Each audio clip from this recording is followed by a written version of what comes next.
એવી કહેવત સાંભળી છે કે સોનામાં સુગંધ ભળે, હવે ક્યાંય જોવા આવ્યું નથી. પણ આજે જે આ વાત છે ને, વચનામૃત સાંભળવા, અને એમાં પણ અમદાવાદના વચનામૃત, એ સોનામાં સુગંધ છે.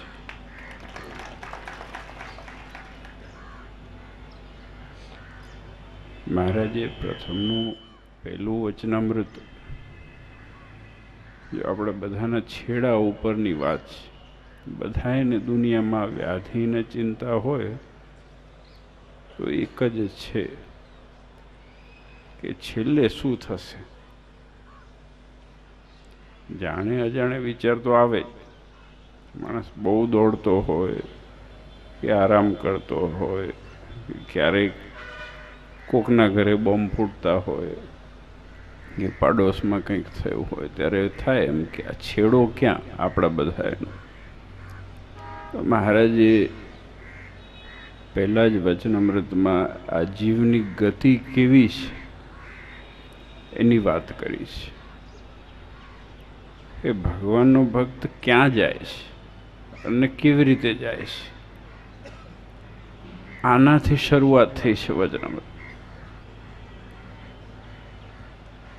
એટલે પાછળના જેટલા વચનામૃત છે એ આ પહેલું વચનામૃત સાર્થક કરવા માટેનું વચનામૃત છે, એનું પૂરણ છે. અને એમાં પણ અમદાવાદના વચનામૃતો જે છે એ તો અદ્ભુત છે, જેની અંદર મહારાજે હૃદય સ્પર્શી અને સ્પષ્ટ વાત કરી છે. તમે શાસ્ત્રી સ્વામી જોડે સાંભળો છો એટલે વધારે વાત પણ નથી કરવી.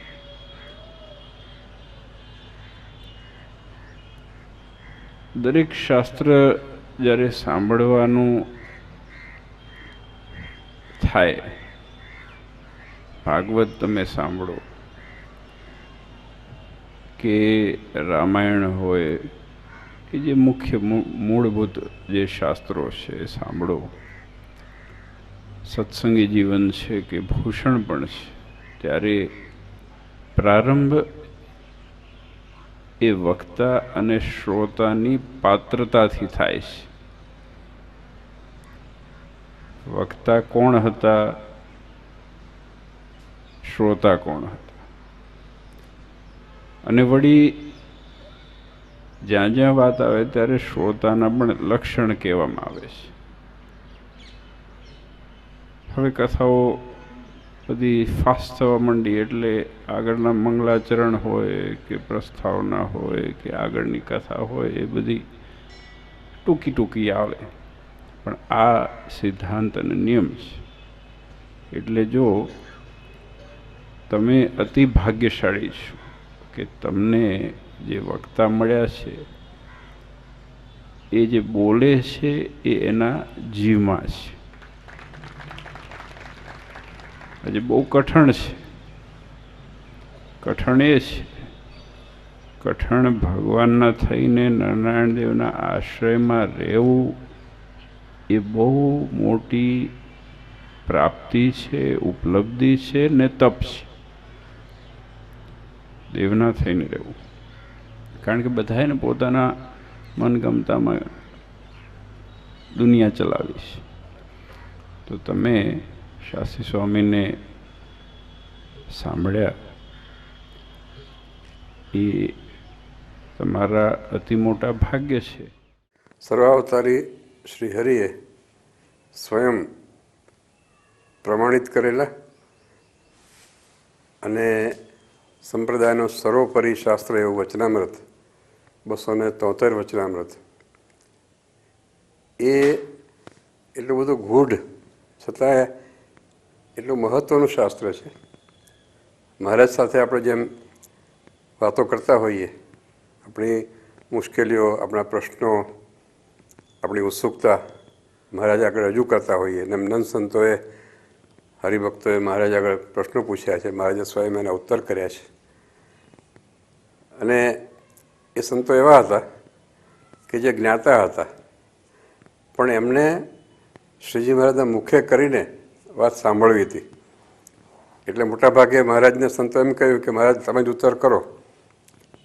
તો આવું એક અલૌકિક શાસ્ત્ર વચનામૃત કે જે જ્યારે વાંચીએ ને ત્યારે કંઈક નવું લાગે. અને નરનારાયણ દેવનો મહિમા યથાર્થ સમજવો હોય તો એ 273 વચનામૃતોના પાને પાને શ્રીજી મહારાજે કહેલો છે.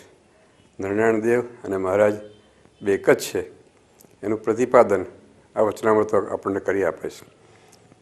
એ વચનામૃતના ગૂઢ જ્ઞાતા એવા શાસ્ત્રી સ્વામી નિર્ગુણદાસજી, જે અમદાવાદ દેશના અમદાવાદ મંદિરના જે અગ્રગણ્ય વિદ્વાન સંતોમાંના એક શિરમોર છે, એમના દ્વારા વચનામૃતની કથા, તે પણ મ્યુઝિયમમાં કે જ્યાં સર્વાવતારી શ્રીહરિની પ્રસાદીની અનેક વસ્તુઓની દિવ્ય અનુભૂતિ આપણે કરી શકીએ છીએ, એ મ્યુઝિયમમાં રહીને કથા કરેલી છે.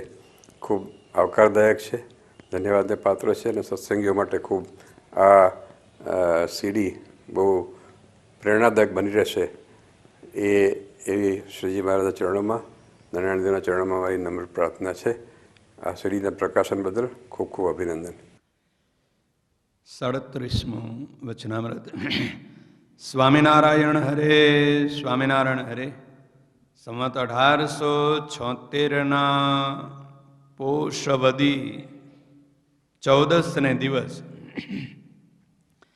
શ્રીજી મહારાજ શ્રી ગરડા મધ્યે દાદા ખચરના દરબારમાં શ્રી વાસુદેવ નારાયણના મંદિરે આગળ લીમડા તળે ઢોલિયા ઉપર આથમણે મુખારવિંદે વિરાજમાન હતા અને માથે ધોળી પાગ વિરાજમાન હતી અને તે પાગમાં પીળા પુષ્પનો તોરો વિરાજમાન હતો અને બે કાન ઉપર ધોળા પુષ્પના ગુચ્છ વિરાજમાન હતા અને કંઠને વિશે પીળા અને ધોળા પુષ્પનો હાર વિરાજમાન હતો અને ધોળી ચાદર ઓઢી હતી અને ધોળો ખેસ પહેર્યો હતો અને પોતાના મુખારવિંદની આગળ મુનિ તથા દેશ દેશના હરિજનની સભા ભરાઈને બેઠી હતી. 14નો દિવસ છે ને મહારાજ દાદા ખચરના દરબારમાં બિરાજમાન છે. પીળા અને ધોળા ગુલદાવદીના પુષ્પ આ છે ને, પીળા અને આ ધોળા આવા પુષ્પ, એનો સુંદર હાર મહારાજે તોરા લટકતા મૂક્યા હતા. મુક્તાનંદ સ્વામી, બ્રહ્માનંદ સ્વામી જેવા 500 પરમહંસો અને દેશાંતરોના ભક્તો સભામાં બેઠા હતા.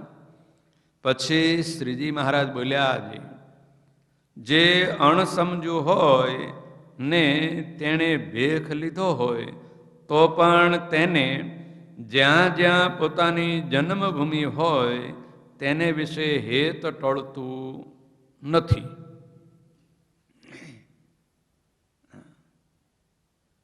રાજી થવા જેવું તમારે છે, કારણ કે ભેખ લીધો હોય એટલે ત્યાગાશ્રમ સ્વીકાર કર્યો હોય ને પછી દેહ અને દેહના સંબંધની સ્મૃતિ જો ન ટળે, એટલે મહારાજ કહે છે કે અણસમજુ હોય અને ભેખ લીધો હોય, એટલે હજી પાકી સમજણ બરોબર દ્રઢ થઈ નહીં હોય અને ભેખ લઈ લીધો હોય. હા, એટલે ઘર બહાર છોડ્યું હોય એમ કહેવાય છે ને, આપણે ગુજરાતીમાં એવું કહે ને કે સાધુ કેમ થઈ ગયા. તમને તો કોઈ પૂછે નહીં, પણ અમને ઘણાને પૂછે, પછી કોઈ જવાબ ન આપી તે લોકો એની મેતે જવાબ નક્કી કરી લે. એની મેતે નક્કી કરે. શું કરે? કાં તો કામ કરવાની આળસ હશે એ સાધુ થઈ જાય, અને કાં તો ઘરે કંઈ ઠેકાણું નહીં પડ્યું હોય એટલે સાધુ થઈ જાય, ને કાં તો કોઈ માથાની ભટકાણી છે એટલે થઈ જાય સાધુ. હવે આવા કારણો લોકો નક્કી કરી લે. એટલે ભાઈ એવી રીતે જ્યારે ભેખ લીધો હોય એને મહારાજે અહીંયા શું કીધું? અણસમજુ.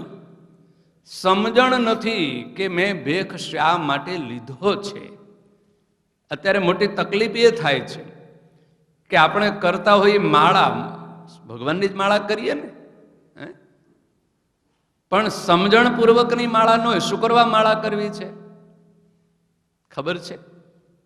શુકરવા માળા કરી. નિયમ લીધું છે કે આ રોજ 51 માળા કરવી, એટલે નવરા પડ્યા એટલે હાથમાં માળા લઈને ઘુમડવા બેસી ગયા. પણ શુકરવા માળા કરવી છે એ ખબર નથી. એનું નામ કહેવાય અણસમજુ.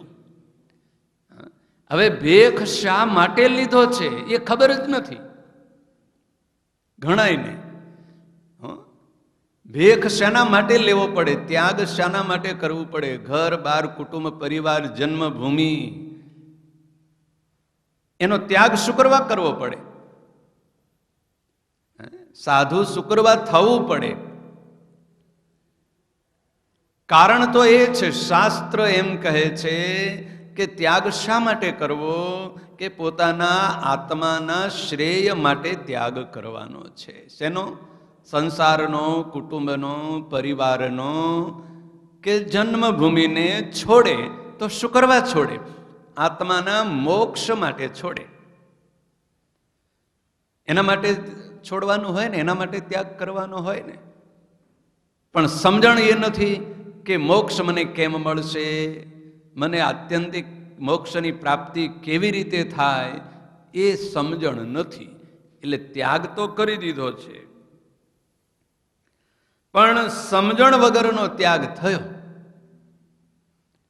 એટલે જ્યાં સુધી સમજણ નથી કે મેં ત્યાગ શુક્રવા કર્યો છે, કેટલાને તેમ હોય કે સાધુ થઈ ગયા એટલે એ બધા પગમાં પડશે ને, અને એ મોટા સદગુરુ થશો, મોટા સિંહાસન ઉપર આસન ઉપર બેસી અને લોકોને ભરમાવા માટેની વાણીનો પ્રવાહ ચાલુ કરી દઈશું. કોઈનું બ્રેન વોશ કરી નાખવાનું, મોટા સદગુરુ, મોટા કથાકાર થઈ જવાનું, પછી લોકો પૂજા કરે ને એટલા બધા લોકો ચેલાઓ બને ને ગુરુ બની જવાનું. હવે ભેખ એના માટે લેવાનો હતો નથી. શાસ્ત્ર શું કહે છે કે ભેખ શાના માટે લેવો છે? ભેખ કેવલ માત્ર અને માત્ર પોતાના આત્માને આત્યંતિક મોક્ષ મળે એટલા માટે જેણે ભેખ લીધો હોય, અને એ જે કાર્ય કરે એનું નામ સમજુ, અને એ કાર્ય ન કરે અને બીજા કાર્યમાં જોડાઈ જાય એનું નામ મહારાજે અહીંયા અણસમજુ કહ્યો. પોતાના આત્માના શ્રેયની પડી જ ન હોય ને, જગત આખાનું માથે લઈને ફરે, ફલાણાનું કલ્યાણ કરી દો, ફલાણાનું હારું કરી દો, આને મોક્ષના માર્ગે વાળું, આને ભગવાનના રસ્તે વાળી દઉં, આટલું ભજન કરાવડાવું, પણ પોતે એમાં પોતાનું તો કલ્યાણ બગડે જ ને. હવે એવું ભજન કરાવવું કે કોઈનું હિત કરવું કે પરોપકાર કરવો, એના માટે ઘર છોડવું ન પડે. ઘરે બેઠા કરે ને, તમારે ત્યાં કોઈ આવે, અભ્યાગત આવે, કોઈ ગરીબ આવે, કોઈ ભિક્ષુક આવે, કોઈ ભેખધારી આવે, એને ખવડાવો પીવરાવો, એનું કલ્યાણ થયું કે નહીં? એને વસ્ત્ર આપો, ધન હોય તો તમે દાન આપો. હા, એ તો બહુ મોટો પરોપકાર થયો. એના માટે ઘર છોડવું પડતું નથી. પણ ત્યાગ કર્યો જેણે, એને સમજણ નથી કે મેં શાના માટે ત્યાગ કર્યો. એટલે મહારાજ કહે છે, જે અણસમજુ હોય તેને ભેખ લીધો હોય તો પણ તેને જ્યાં જ્યાં પોતાની જન્મભૂમિ હોય તેના વિશેથી હેત ટળતું નથી. દેહ અને દેહના સંબંધીમાંથી હેત ટળે નહીં. દેહનો સંબંધ જન્મભૂમિ એટલે કોનો સંબંધ થયો? દેહનો સંબંધ. ત્યાંથી દેહ મળ્યો, એટલે એ દેહનો સંબંધ. અને દેહના સંબંધવાળા જે મનુષ્યો, તેમાંથી હેત ટળતું જ નથી. જ્યાં સુધી દેહનું ભાન છે ત્યાં સુધી ટળતું નથી. મહારાજ કહે છે, મોટા મોટાને ટળતું નથી, સામાન્ય માણસની તો વાત જ નથી. એટલે મહારાજ કહે છે, એમ કહીને પછી પોતાના સાથળને વિશે નાનપણમાં ઝાડનો ખાંપો વાગ્યો હતો જે સર્વને દેખાડ્યો. હવે મોટા મોટાની વાત હોય તો દ્રષ્ટાંતે મોટાનું જ આવે ને. ભાઈ નાના માણસનું તો ત્યાં પત્તો લાગે જ નહીં, કારણ કે નાના માણસની તો વાત જ ન આવે. જગતના જીવની જે માયામાં રચ્યો પચ્યો હોય એને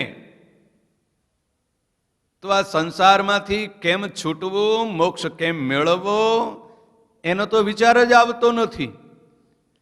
એને તો શું વિચાર આવે? ધન કેમ કમાવવું, કેમ મોટો પરિવાર કરવો, કેમ મોટો બંગલો બનાવવો, અને કેમ યશ મેળવી લેવો, કેમ કીર્તિ મેળવી લેવી, કેમ મોટી જબરજસ્ત નામના થઈ જાય. પણ એ કોઈનું કોઈ દિવસ રહ્યું છે ક્યાંય? કેટલા મોટા મોટા ધનપતિઓ થઈ ગયા,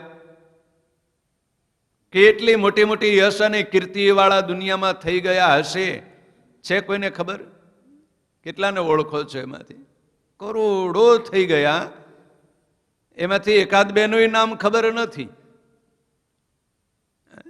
તો એ ગમે તેટલું ધન મેળવશો, ગમે તેટલી નામના મેળવશો, યશ મેળવશો, કીર્તિ મેળવશો, એ ક્યાં સુધી ટકવાની? એ તો નાશવંત જ છે.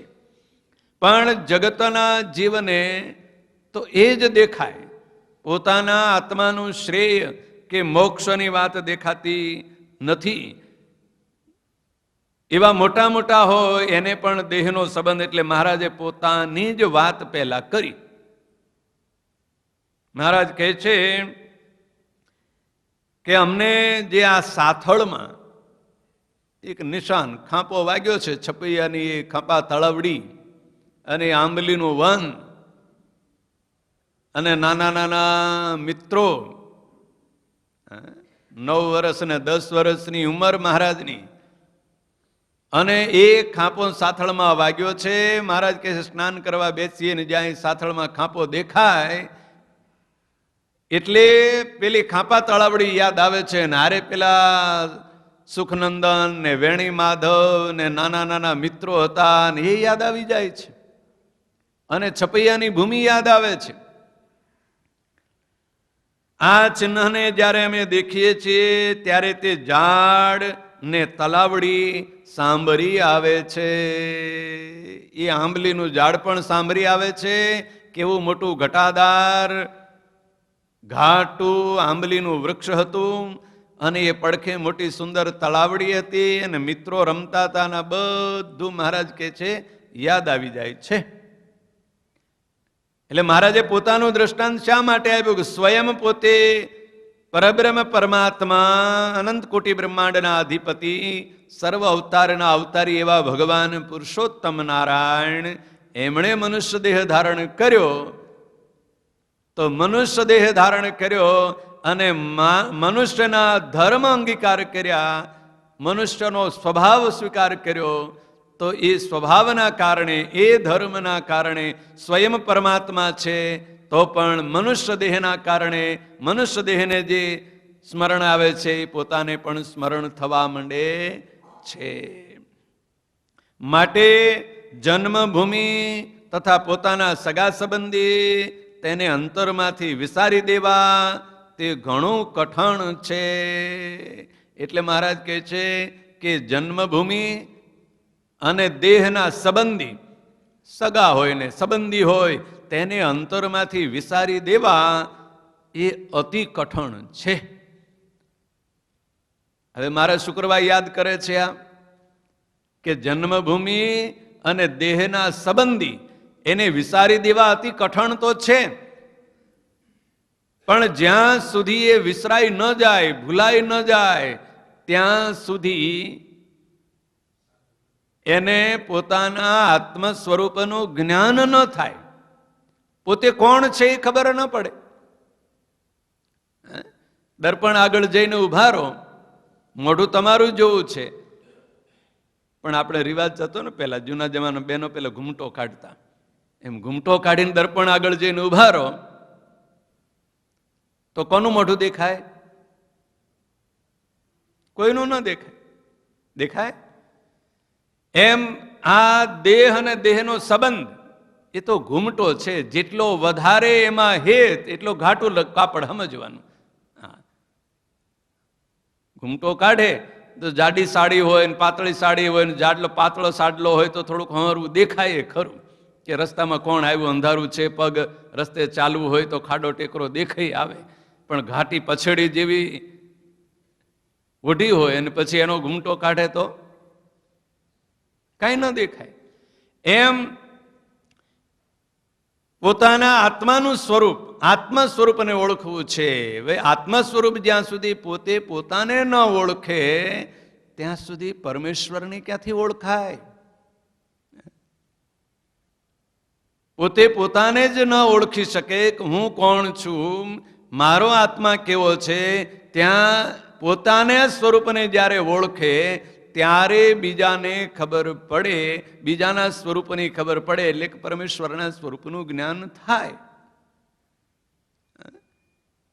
જ્યાં સુધી પોતાના સ્વરૂપનું જ્ઞાન નથી ત્યાં સુધી પરમાત્માના સ્વરૂપનું જ્ઞાન ક્યાંથી થાય? પરમેશ્વરના સ્વરૂપનું જ્ઞાન ન થાય ત્યાં સુધી આ જીવાત્માને આત્યંતિક મોક્ષ મળતો નથી. એટલે મહારાજ કહે છે કે જો મોક્ષ જોતો હશે તો આ પહેલા ચાલુ કરવું પડશે. શું? કે આ જીવાત્માને જે જન્મ મળ્યો છે એ જન્મભૂમિ અને દેહ અને દેહના સગા સંબંધી એનું જો વિસ્મરણ થઈ જશે તો આત્માના સ્વરૂપનું જ્ઞાન થશે. નહીતર તો એમ કહે છે કે હું ફલાણાનો ભાઈ છું, ફલાણાનો દીકરો છું, ફલાણાનો પતિ ને પત્ની છું. શું આવશે?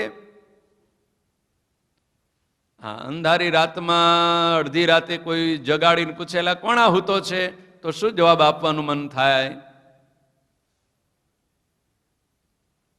કોઈ દિવસ એવું મન થયું કે હું તો આત્મા છું એવું કોઈને કીધું ક્યારે?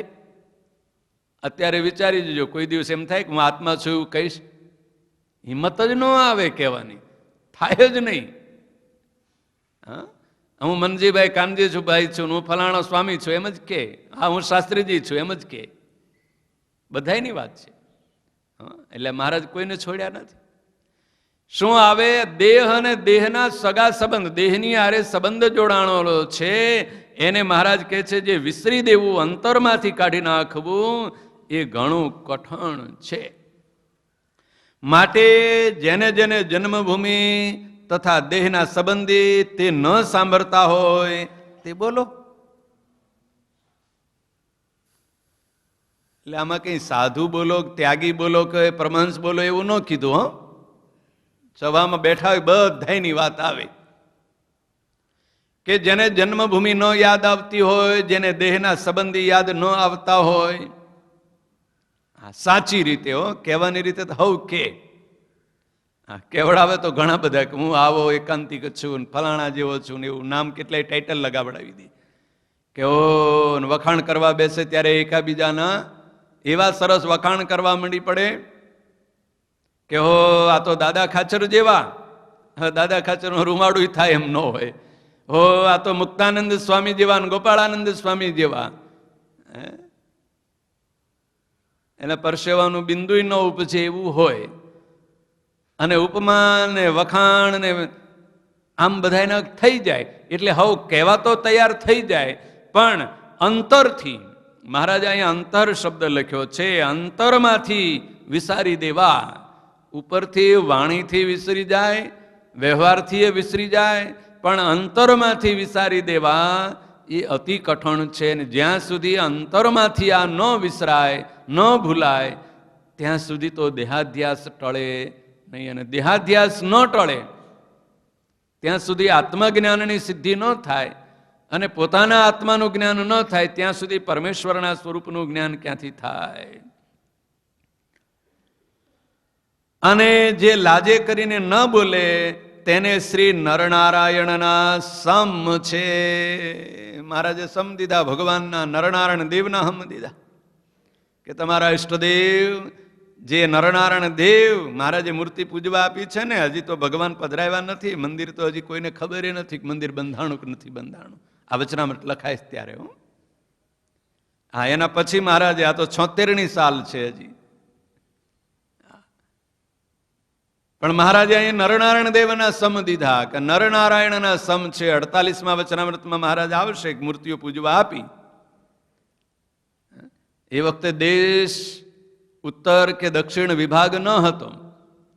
હા, નરનારાયણ દેવની ગાદી કે લક્ષ્મીનારાયણ દેવની ગાદી એ ન હતી, પણ સમગ્ર આશ્રિત માત્રને મૂર્તિ પૂજા માટે કઈ મૂર્તિ આપી છે? નરનારાયણ દેવની આપી છે. હો, હા, એ સિવાય કોઈ દેવની આપી નથી. નરનારાયણ દેવનું સ્વરૂપ અને પોતાનું સ્વરૂપ પૂજવા આપ્યું છે. પ્રસાદીની મૂર્તિઓ જોજો, જ્યાં હોય ત્યાં મ્યુઝિયમમાં બધે છે, જોઈ આવજો, દર્શન કરી આવજો. અને બીજા પાસે પણ હોય તો જ્યાં હોય ત્યાં જોજો. ભગવાનની આપેલી મૂર્તિ નરનારાયણ દેવની જ છે. તો એ મહારાજ એના સમદે છે કે જે લાજે કરીને શરમના માર્યા કોઈ ન બોલે એને નરનારાયણના સમ. એટલે અંતરમાંથી જેણે પોતાની જન્મભૂમિ અને દેહના સંબંધી એનું વિસરણ કરી દીધું હોય, ભૂલી ગયા હોય, એ બોલો. વ્યવહારથી ભલે બધાની હારે વ્યવહાર થતો હોય, પણ અંતરમાંથી વિસારી દીધા હોય. ગ્રસ્તાશ્રમી હોય તો ઘરમાં તો રહેવાનું હોય, એટલે ઘરે દીકરા દીકરી હોય, સગા સંબંધીઓ હોય બધા, પણ અંતરમાં ન હોય. મહારાજ કહે છે અંતરમાં ન હોય તો અમને બહુ એનો ખરખરો નથી.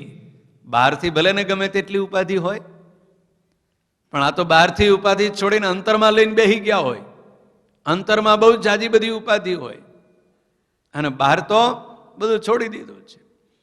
આપણે કંઈ નથી, આમ બધું વ્યવહાર દેખાડે કે બધું દીકરાઓને સોંપી દીધું, હવે આપણે કંઈ ચિંતા નથી.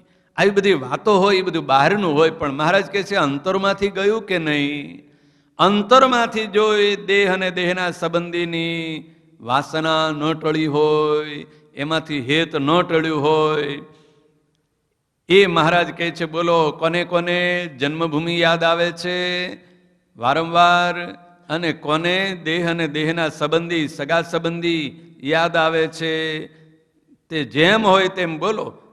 ભગવાનના સમદઈને મહારાજે બોલાવડે.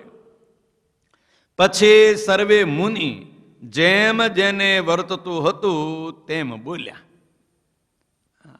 કોઈ બીજા બોલ્યા નહીં, પણ કોણ બોલ્યા? બ્રહ્માનંદ મુનિ, ગોપાળાનંદ મુનિ, મુક્તાનંદ મુનિ, આ બધા સર્વે મુનિએ બોલ્યા.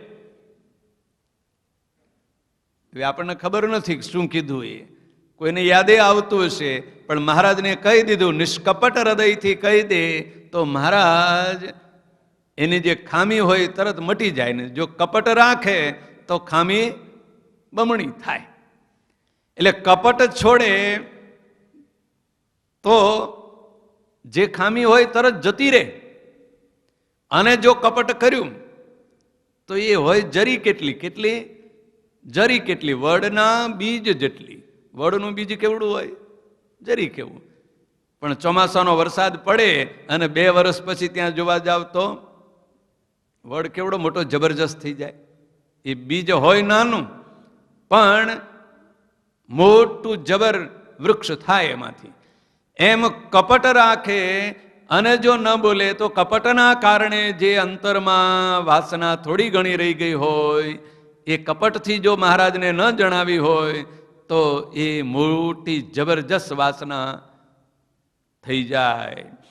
એટલે જેને જે મુનિઓ, ગોપાળાનંદ સ્વામી, મુક્તાનંદ સ્વામી, બ્રહ્માનંદ સ્વામી, મહાનુભાવાનંદ સ્વામી, આનંદાનંદ સ્વામી, આ બધા મુનિઓ હતા, એમને જેમ જેમ પોતાને રહેતું હતું એ સૌએ મહારાજને નિષ્કપટ ભાવે કહી સંભળાવ્યું.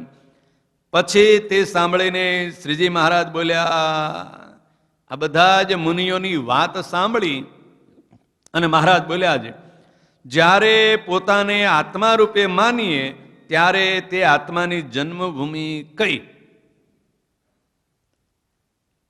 હવે મહારાજે સવાલ કર્યો કે દેહ અને દેહના સંબંધીને વિસરાવી દીધા અંતરમાંથી, અને દેહનો જે જન્મ એ પણ વિસરાઈ દીધો. એટલે હવે શું થયું? આત્મરૂપ થયા. હવે આત્મા કેવો છે? સચ્ચિત અને આનંદ સ્વરૂપ છે. અને એનું રૂપ કેવડું છે? બાલાગ્ર શતભાગસ્ય સતધા કલ્પિતમ જીવ સ્વરૂપમ. માથાના વાળનો જે અગ્રભાગ, ટોચ, અણી, એના 100 ટુકડા કર્યા હોય ને પછી એમાંથી એક ટુકડો લઈને વળી પાછા 100 ટુકડા કરવાની કલ્પના કરો. શાસ્ત્ર પણ એમ કે તમારે કોઈથી થઈ ન શકે. એ જે સૂક્ષ્મ થાય એવડો જીવ છે, એ જીવનું સ્વરૂપ છે. હવે એવો જે જીવ, એવો જે આત્મા, એ જીવાત્માની જન્મભૂમિ કઈ? આ પંચભૂતનો દેહ તો જ્યાં જન્મો હશે ત્યાં એને તો ભૂલાવી દીધો, પણ હવે જે આત્મા છે એની જન્મભૂમિ કઈ ને તે આત્માનું સગું કોણ અને તે આત્માની જાત પણ કઈ, અને જો સગ પણ લેવું હોય તો પૂર્વે 84 લાખ જાતિના દેહ ધર્યા છે, તે સર્વેનું સગ પણ સરખું જાણવું. હવે આવો જે જીવાત્મા છે, મહારાજ કહે છે કે હું કોઈ એમ કે મહારાજ આમ છપિયામાં આપ જન્મા, તમને યાદ આવ્યું એમ, કોઈ બીજો કે હું કાઠિયાવાડમાં જન્મો, કોઈ કચ્છમાં જન્મો, કોઈ ગુજરાતમાં જન્મો, કોઈ મુંબઈમાં જન્મો, સુરતમાં જન્મો. હે, આ યાદ આવે છે કે આવી પવિત્ર ભૂમિ, હે, છપૈયાની પવિત્ર ભૂમિ છે, એમ દ્વારિકાની પવિત્ર ભૂમિ છે, હે, એમ ગઢપુરની પવિત્ર ભૂમિ છે, વડતાલની પવિત્ર ભૂમિ છે, અમદાવાદની પવિત્ર ભૂમિ, કચ્છની પવિત્ર ભૂમિ, ભુજની પવિત્ર ભૂમિ, એમાં જન્મ થયો. એટલે એનું યાદ આવે છે કે કારણ કે આ પવિત્ર ભૂમિ ઉપર જન્મ થયો છે એટલે યાદ આવે છે એમ કહેતા હોય તો મહારાજ કહે છે કે આ તમારો જે આત્મા, એ આત્માની કઈ ભૂમિ, એનો જન્મ ક્યાં થયો? એ તો આ દેહનો જન્મ થયો, દેહ તો ભૂલાવી દીધો. હવે દેહના જન્મને ભૂલી ગયા, એટલે હવે આત્મા આવ્યો, તો આત્મા ક્યાં જન્મો છે, એની ક્યાં જન્મભૂમિ છે, એ શોધ્યું ક્યારે? અને આ જીવાત્માએ કેટલા બધા જન્મ લીધા, મહારાજે સ્મરણ કરાયું કે એક તો એ આત્માની જન્મભૂમિ કઈ, આત્માનું સગું કોણ, અને આત્માની જાતિ કઈ, એ પુરુષ છે કે સ્ત્રી છે, આત્મા કેવો છે? એ નથી મનુષ્ય, નથી પશુ, નથી પક્ષી, નથી સ્ત્રી કે નથી પુરુષ. એવો જે જીવાત્મા, એની જાતિ કઈ અને એનું સગ પણ, એનું સગું કોણ? આટલા સવાલો કરીને મહારાજ કહે છે જો સગ પણ લેવું હોય, આત્માનું સગો, તો એનું જો સગ પણ લેવું હોય કે ભાઈ સગો તો છે એનો, એને કોઈક જન્મ આપનાર છે, કોઈ એની માતા બની છે, કોઈ એનો પિતા બન્યો છે, કોઈ એની પત્ની બની છે, કોઈ એનો પતિ બન્યો છે, કોઈ એનો ભાઈ બન્યો છે, કોઈ બેન બની છે, કોઈ દીકરો બન્યો છે, આ સગ પણ જો લેવું હોય તો મહારાજ કહે છે પૂર્વ 84 લાખ જાતિના દેહ ધર્યા છે. આ દેહ મળ્યો એના પહેલા 84 લાખ પ્રકારના દેહમાં આ પસાર થઈને આવ્યો છે, ત્યાં એણે એટલા જન્મ લીધા છે. તો એ 84 લાખ પ્રકારના જે દેહ, મનુષ્યના દેહની વાત નથી, તો મનુષ્યનો દેહ તો આ વખતે મળ્યો, પણ એના પહેલા 84 લાખ પ્રકારના જે શરીર છે જુદા જુદા, એ બધા જ શરીરમાં ફરીને આવ્યો છે. એટલે ક્યાંય વખત પશુ બન્યો છે, પક્ષી બન્યો છે, ગાય બન્યો છે, બળદ બન્યો છે, ભેંસ બન્યો છે, પાડો બન્યો છે, સિંહ બન્યો છે, સિંહણ બન્યો, વાઘ બન્યો, કૂતરો, બિલાડો, આ બધું બનીને આવ્યો છે. આ બધા દેહ ધર્યા છે. તો એ વખતે ત્યાં પણ સગા તો હતા ને, અને એમાં હેતે પણ હતું, બહુ જ હતું હેત. ગાય હોય, ગાયનું વાછડું પાસે જાઓ, અજાણ્યા માણસ પાસે પેલો હાકળ તોડાવે એવું બળ કરે કે નહીં, વાછડા લડવા દે? ગાયને પોતાના વાછડામાં કેટલું બધું હેત હોય. એવી રીતે બિલાડીનો જન્મ મળ્યો હોય, કૂતરાનો જન્મ મળ્યો, કૂતરાને એના બચ્ચામાં કેટલું બધું હેત હોય, કોઈની પાસે ન આવવા દે. બિલાડીમાં કેટલું બધું એનામાં હેત હોય, એના બાળકમાં, એના બચ્ચામાં, કોઈની પાસે ન આવવા દે. તો એ જે જ્યારે દેહ મળ્યો હતો ત્યારે જેવું હેત હતું, અને ત્યારે જે સગા હતા, સંબંધી હતા, દીકરા હતા, પોતાના સંતાનો હતા, તો મહારાજ કહે છે જો આ જન્મમાં આ મનુષ્યનો દેહ મળ્યો, એ વખતે જે માતા પિતા બન્યા, દીકરાઓ બન્યા, પત્ની બની, એ બધાને જો યાદ કરવું હોય તો પહેલા જે દેહ મળ્યા છે એ દેહમાં જેટલા પણ સંબંધીઓ ભટકાણા હતા એ બધાની અરે એવું ને એવું હિત રાખવું પડે ને. પણ કોઈ રાખે છે? કોઈ ન રાખે.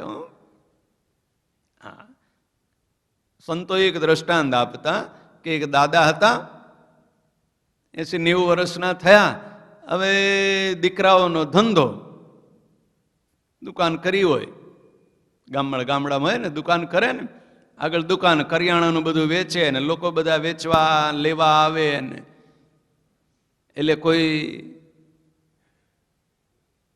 ગ્રાહક આવે એટલે ઘઉં વેચવો હોય કે ગોળ વેચવો હોય કે ખાંડ વેચવી હોય, શું કે ભાવ કરે ને કે એટલે કે લ્યો આટલો ભાવ આપો ને, એટલે દીકરાઓ તો વળી કહે છે સારું ત્યારે ત્યાં લઈ જાઓ ભાવ. એટલે ડોહાને બેઠા બેઠા ચિંતા થાય કે આ દીકરાઓને વેપાર કરતા આવડતું નથી, એટલે માગે છે ભાવે આપી દે છે કે એટલું બધું અપાતા હશે ભાવે કે આ ચિંતા થયા કરે. ચિંતા થયા કરે એટલે ઘરમાં ઊભું ન થવાય ને, દુકાન અને ઘર નજીક હોય, ઘરમાં ખાટલામાં પડે પડ્યા કીધા કરે એટલા ભાવે નહીં આપવાનું, આ તો મોંઘું આવ્યું છે કે આ મોંઘું આવ્યું છે, બોલ્યા કરે બોલ્યા કરે. હવે એમ કરતા કરતા બાપાનો દેહ પડી ગયો. દેહ પડી ગયો એટલે વાસના ક્યાં રહી કે પેલો દીકરો વેચે ત્યાં, દીકરો વેચે ત્યાં ત્યાં વાસના રહી કે હરખું વેચી દે. એટલે બીજો જન્મ કૂતરાનો આવ્યો એટલે કૂતરો ત્યાંથી દુકાન પાસે બે ગ્રાહક આવે ને એટલે ભણવાનું ચાલુ કરી દે. શું કરે? જે આવે ને બધાને ભણે. એટલે પેલો દીકરો શું કે આ મારો રોયો અહીંથી ખતો જ નથી, ગ્રાહક નથી આવવા દેતો કે. એટલે એમ કરે ને પેલું કંઈ દુકાનમાં જે કંઈ નાખી દેવાની વસ્તુ હોય મારે માથામાં, અને પેલો ત્યાંથી કહે નહીં. દુકાન પાસે જાય તો ઘરના આંગણે જાય, ઘરના આંગણે જાય તે પેલી વહુ હોય મારે મારે ને કૂતરાને હવ ભગાડે, કંઈ પથ્થરો મારે કંઈક મારે. એટલે પેલો રાડ્યો રાડ નાખે વહુ વહુ વહુ. એટલે કે શું કે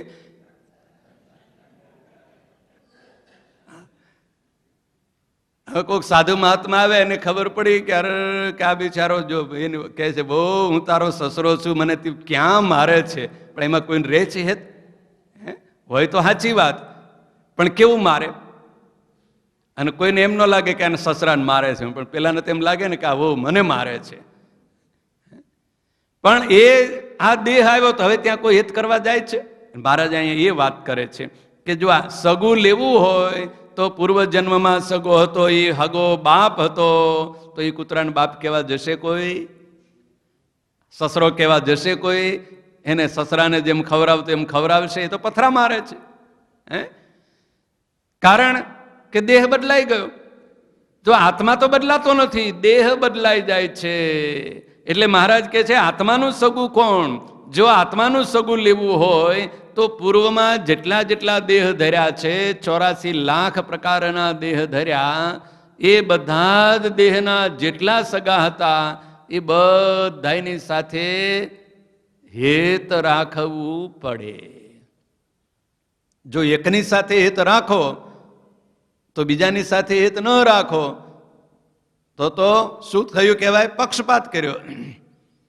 એટલે એવો પક્ષપાત જેમ પોતાના બે દીકરામાં સરખો હેત રાખે છે, તો એ દેહના જે સંબંધી, તો પૂર્વમાં દેહ મળ્યો તો એ દેહના સંબંધી હતા, એમાં પણ હિત રાખવું પડે. એટલે મહારાજ કે પૂર્વે 84 લાખ જાતિના દેહ ધર્યા છે, તે સર્વનું પણ સગપણ સરખું જ જાણવું, અને તે સગાનું કલ્યાણ ઈચ્છવું તો સર્વેનું ઈચ્છવું. હવે કલ્યાણની વાત આવી કે ભાઈ આ ભલે ગમે તેમ આપણા સગા છે એનું સારું થાય એમ, બીજું તો કાંઈ નહીં, પણ એટલું તો ઈચ્છવું ને કે સત્સંગી થાય. શું થાય? સત્સંગી થાય ને સત્સંગ કરાય ને ભગવાનનું ભજન કરે તેનું સારું થાય. મહારાજ કહે છે આવું ઈચ્છવું એ તો સારી વાત છે. કોના માટે સારી વાત છે?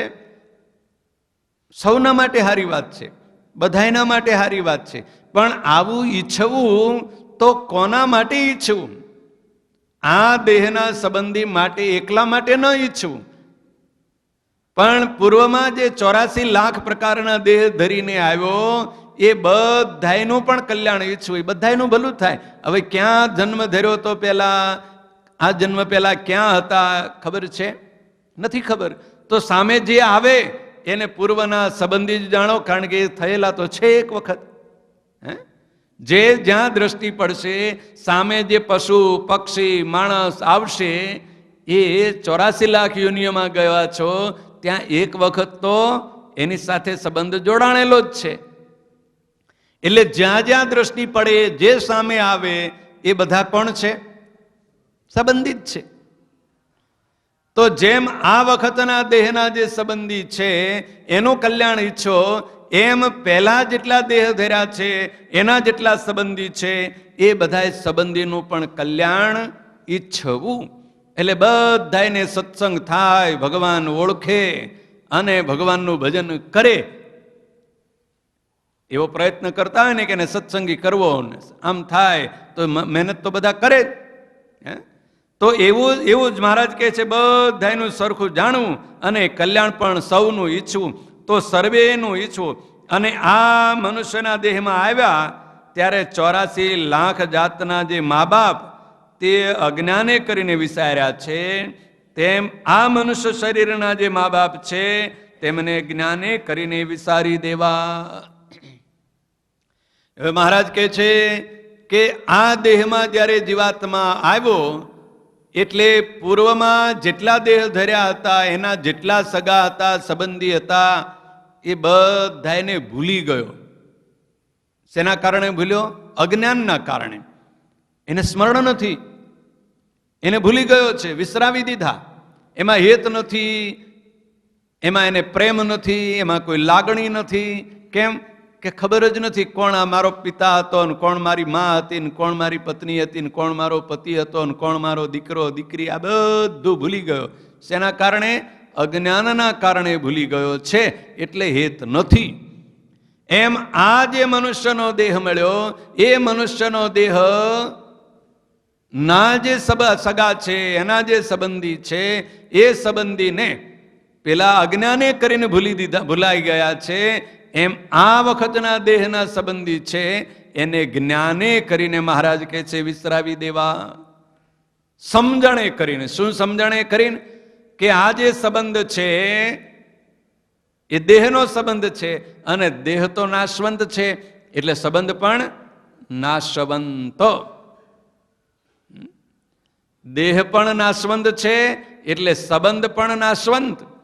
એટલે આ દેહના જેટલા સંબંધી છે, માતા પિતા પુત્ર પત્ની વગેરે જે પણ સંબંધ છે એ કોનો છે સંબંધ? કોની સાથે સંબંધ જોડાણો છે? આ વખતે મનુષ્ય દેહ મળ્યો એટલે. અને આ વખતે જે મનુષ્ય દેહ મળ્યો એ મનુષ્ય દેહ છે એની પણ આયુષ્ય પૂરી થશે એટલે એ દેહ પણ નાશવંત છે, એટલે રાખમાં ભળી જશે, માટીમાં ભળી જશે, એટલે સંબંધ પણ નાશ પામી જશે. એમ જે જ્ઞાન, આત્મા સ્વરૂપનું જે જ્ઞાન, પોતાના આત્માનું જે જ્ઞાન, એને જ્ઞાને કરી અને મહારાજ કહે છે આ વખતના આ મનુષ્ય દેહના જેટલા સંબંધો છે એ સંબંધોને પણ વિસરાવી દેવા. અને અમારે તો કોઈ સગા સંબંધી સાથે હેત નથી, તથા અમારી સેવા કરતા હોય ને તેના હૃદયમાં જો પરમેશ્વરની ભક્તિ ન હોય તો તે ઉપર હેત કરીએ તો પણ ન થાય. અને જો નારદજી જેવો ગુણવાન હોય ને તેને ભગવાનની ભક્તિ ન હોય તો તે અમને ન ગમે. અને જેના હૃદયમાં ભગવાનની ભક્તિ હોય ને એમ સમજતો હોય જે જેવા પ્રગટ ભગવાન પૃથ્વી પર વિરાજે છે અને જેવા તે ભગવાનના ભક્તો ભગવાનની સમીપે વિરાજે છે તેવા ને તેવા જ જ્યારે આત્યંતિક પ્રલય થાય છે ત્યારે પણ રહે છે. અને આ ભગવાન અને આ ભક્ત ભગવાનના ભક્ત તે સદા સાકાર જ છે એમ સમજતો હોય અને ગમે તેવા વેદાંતના ગ્રંથ સાંભળે પણ ભગવાન અને ભગવાનના ભક્તને નિરાકાર સમજે જ નહીં અને એમ જ જાણે જે એ ભગવાન વિના બીજો કોઈ જગતનો કરતા છે જ નહીં. અને એમ જાણે જે ભગવાન વિના સૂકું પાંદડું પણ ફરવાને સમર્થ નથી, એવી જેને ભગવાનને વિશે સાકારપણાની દ્રઢ પ્રતીતિ હોય અને તે જેવો તેવો હોય તો પણ એ અમને ગમે છે. હવે હેત કરવું ને ગમાડવું એનું દ્રષ્ટાંત મહારાજે આપ્યું કે ભાઈ હેત કોની સાથે કરવું એટલે કે ગમાડવું. જે ગમતો હોય એમાં હેત થાય ને, ન ગમતો હોય એમાં દીકરો જ પોતાનો હોય પણ ગમતો ન હોય તેમાં હેત થાય નહીં. એટલે ગમાડવું કોને? એટલે મહારાજે પોતાના સ્વભાવની વાત કરી, દ્રષ્ટાંત પોતાનું આપીને જગતને સમજાવવા માટે મહારાજ કહે છે કે અમારો તો જે સ્વભાવ છે, અમારો સ્વભાવ શું છે? મહારાજ કહે છે અમારો સ્વભાવ શું છે કે અમારે તો કોઈ સગા સંબંધીમાં હેત નથી. કોઈ સગો હોય કે કોઈ સંબંધી હોય એમાં તો હેત છે જ નહીં. પણ હેત ક્યાં છે? હેત તો છે જ, પણ ક્યાં છે હેત? અને હેત ક્યાં કરવું અને ક્યાં ન કરવું? તો મહારાજ કહે છે અમારે કોઈ સગા સંબંધીમાં હેત નથી, તથા અમારી સેવા ચાકરી કરતા હોય ને તેના હૃદયમાં જો પરમેશ્વરની ભક્તિ ન હોય તો તે ઉપર પણ હેત કરીએ તો પણ ન થાય. હવે બે કારણે હેત હોય છે જગતના જીવને.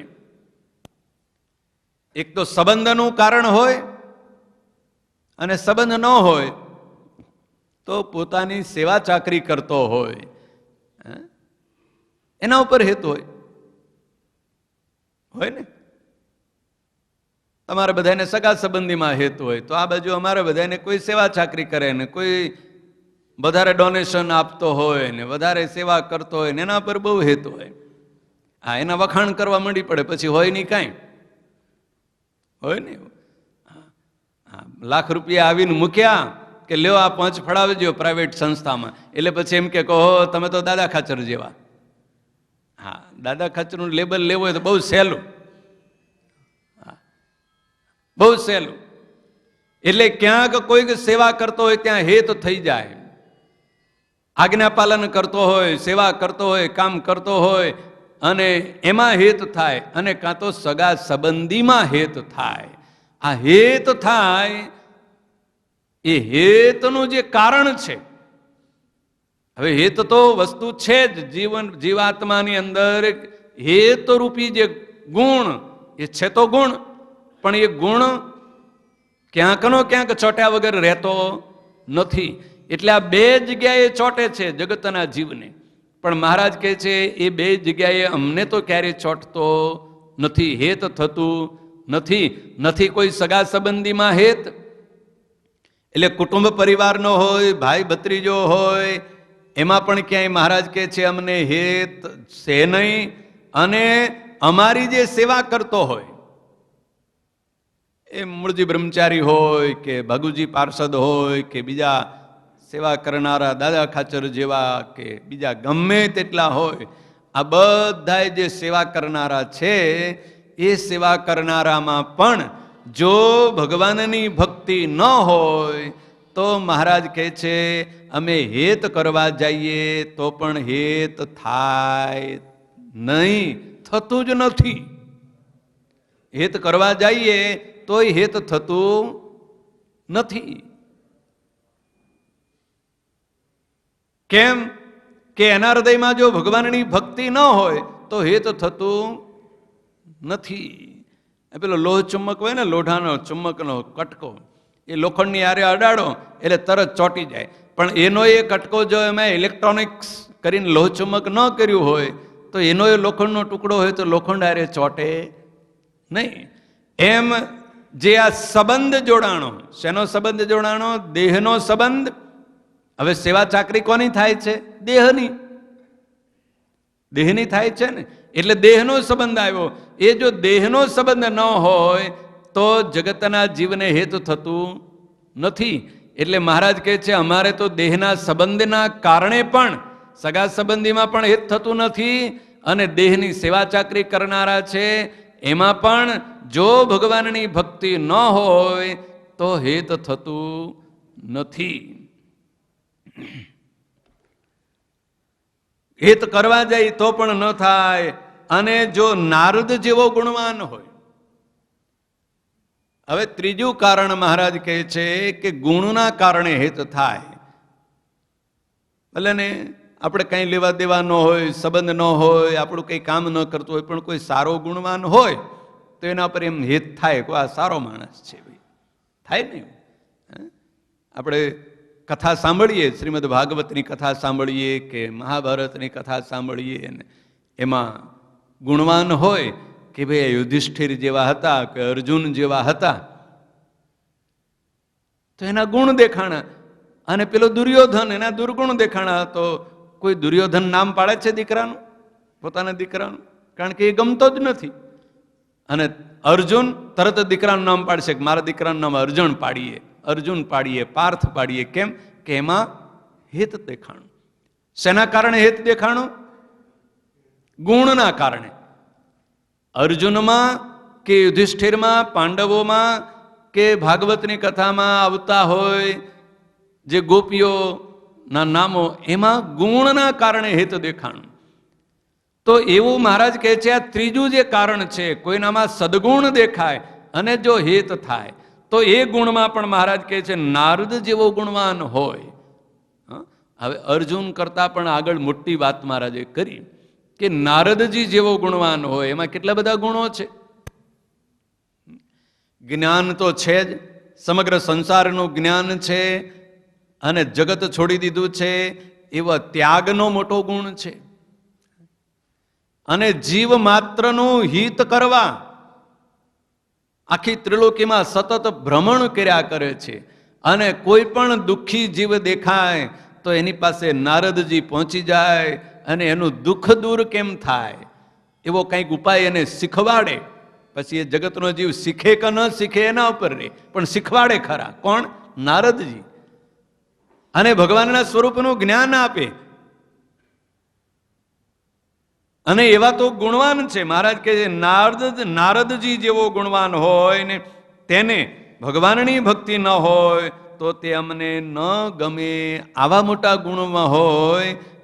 હા, એટલે આમાં બહુ મોટી સમજવાની વાત આવી ગઈ કે આટલા મોટા ગુણ હોય, ત્યાગના, વૈરાગ્યના અને જગતના જીવને મોક્ષના માર્ગે ચડાવવાના ગુણ હોય. કેવો માર્ગ? ભગવાન ઓળખાવાના. કથા વાર્તા બહુ સારી કરતા હોય, નારદજી કરતા ને. શ્રીમદ ભાગવતની આખી કથા કોણે? નારદજીએ સંભળાવી છે. આવી સરસ કથા થતી હોય, આવા સારા ગુણ હોય, જ્ઞાન હોય, વૈરાગ્ય હોય, ત્યાગ હોય, ઘર બાર સંસાર છોડી દીધું હોય, આ બધું હોય, પણ મહારાજ કહે છે જો એના હૃદયમાં ભગવાનની ભક્તિ ન હોય તો એ અમને ગમે નહીં. ભગવાનની ભક્તિ ન હોય તો ન ગમે. હવે આવા બધા ગુણો હોય, એમાં ભક્તિ તો હોય, પણ અહીંયા મહારાજે શું કહ્યું? ભગવાનની ભક્તિ ન હોય તો ન ગમે. ભક્તિ તો હોય, જગતમાં બધા ભક્તિ તો બહુ જ કરે, પણ ભક્તિ કોની કરીએ? આપણે ભક્તિ કોની કરીએ છીએ? અંતરદ્રષ્ટિ કરીને જોવું. ભગવાનની ભક્તિ કરીએ છીએ કે દેહની? હા, બધાને દેહની ભક્તિની આસક્તિ છે. ભક્તિ તો કરે હો, પણ કોની કરે? દેહની કરે. દેહના સુખ માટે માળા ફેરવે, દેહના સુખ માટે ભગવાનને દાન આપે, દેહના સુખ માટે ત્યાગ અને વૈરાગ્ય બધું જ કરે. કોના માટે કરે?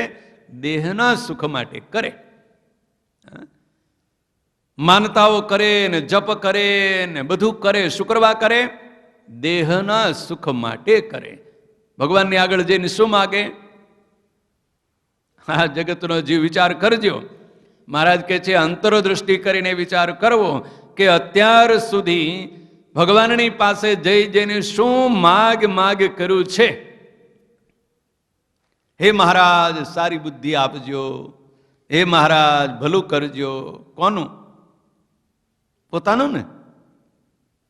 ભલું કરવાની વાત કોનું? કે હે મહારાજ સારું કરજો, મહારાજ સુખી રાખજો, મહારાજ દયા કરજો. આમ જ કહે ને. શું કરે? પણ દયા કોના ઉપર? મારા ઉપર કરજો. હું દુઃખી છું એટલે આ દેહ દુઃખી છે. દેહને બુદ્ધિ નથી, દેહને બુદ્ધિ આપજો, દેહનું ભલું કરજો, દેહનું સારું કરજો. એને આ રોગની પીડા છે, એને આ ઉપાધિ છે, એને પગ હલતા નથી, આંખે દેખાતું નથી, આ બધું જ મહારાજને ફરિયાદ કર્યા કરવાની. એટલે કોની ભક્તિ થઈ? મહારાજની ભક્તિ થઈ કે દેહની થઈ? હા, દેહની ભક્તિ હવ કરે, પણ ભગવાનની ભક્તિ હોય નહીં. ત્યાગ વૈરાગ્ય ને ભક્તિ ને માળા ને જપ કરે, પણ કોના માટે કરે? દેહ માટે કરે, ભગવાન માટે ન થાય. ભગવાનની ભક્તિ ન હોય. એટલે મહારાજ કહે છે કે આવા મોટા ગુણવાન હોય પણ એ ભક્તિ કોના માટે કરતા હોય કે આ મારું જબરજસ્ત આવું મેં કામ કર્યું છે, આ સંસ્થા ઊભી કરી છે, બહુ વિકાસ પામે, એના માટે હોય. શેના માટે હોય ભક્તિ? આ સંસ્થા ઊભી કરી છે, એમાં કરોડોના દાન આવે ને આવી મોટી વિકાસ થાય ને આ બિલ્ડિંગ બાંધ્યું છે બે ને હજી બીજા બાંધવા છે ને જલ્દી બંધાય, એટલા માટે ભગવાનની ભક્તિ થાય. શું થાય? હા, પ્રાર્થના તો એ જ થાય, પ્રેરણા એ જ થાય. શું કહે? અહીંયા દાન એટલું આપજો, આટલા 50 વર્ષ પૂરા થયા છે, આ ઉજવણી કરવાની છે, હો, આમાં યજમાન બનજો, આ મોટો યજ્ઞ કરવાનો છે, આમાં તમે સહયજમાન બનજો ને મુખ્ય યજમાન બનજો ને પાટલો લખાવજો. આ કોની ભક્તિ થઈ? ભગવાનની થઈ કે દેહની થઈ? આ દેહની ભક્તિ. એટલે મહારાજ અહીંયા લખે છે કે નારદ જેવો ગુણવાન હોય. કોને? હા, અમરીશ રાજા જેવા કે પરબતભાઈ જેવા કે દાદા ખાચર જેવા ગુણવાનની વાત ન કરી મહારાજે. કોની વાત કરી? નારદ જેવા ગુણવાન, ત્યાગીની વાત કરી. સંસાર છોડ્યો હોય. હવે એવા ગુણ તો બધા છે, પણ ભક્તિ કોની થાય છે? ભગવાનની ભક્તિ થતી નથી. ભલે નામ ભગવાનનું જપાતું હોય, સ્વામિનારાયણ સ્વામિનારાયણ જપે, જપાવડાવે, પણ શું કરવા? એ જપાવડાવે અને જપે. શેના માટે જપે? ભગવાન માટે નહીં, પોતાના વિકાસ માટે જપાવડાવે. પ્રચાર પ્રસાર કરે તો પોતાની સંસ્થા, પોતાનું કરવું છે એના માટે, ભગવાનની માટે વાત આવે નહીં.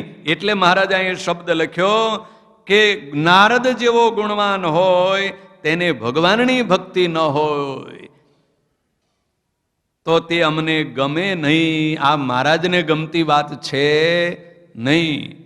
આ મોટા મોટા ચારે બાજુ લોકો દોડા દોડ કરી મૂકે છે ને, એ કેટલાય રંગબેરંગી મોટી મોટી પત્રિકાઓ ને ચોપાનિયાઓ ને અંકો ને પ્રગટ થવા માંડી પડે.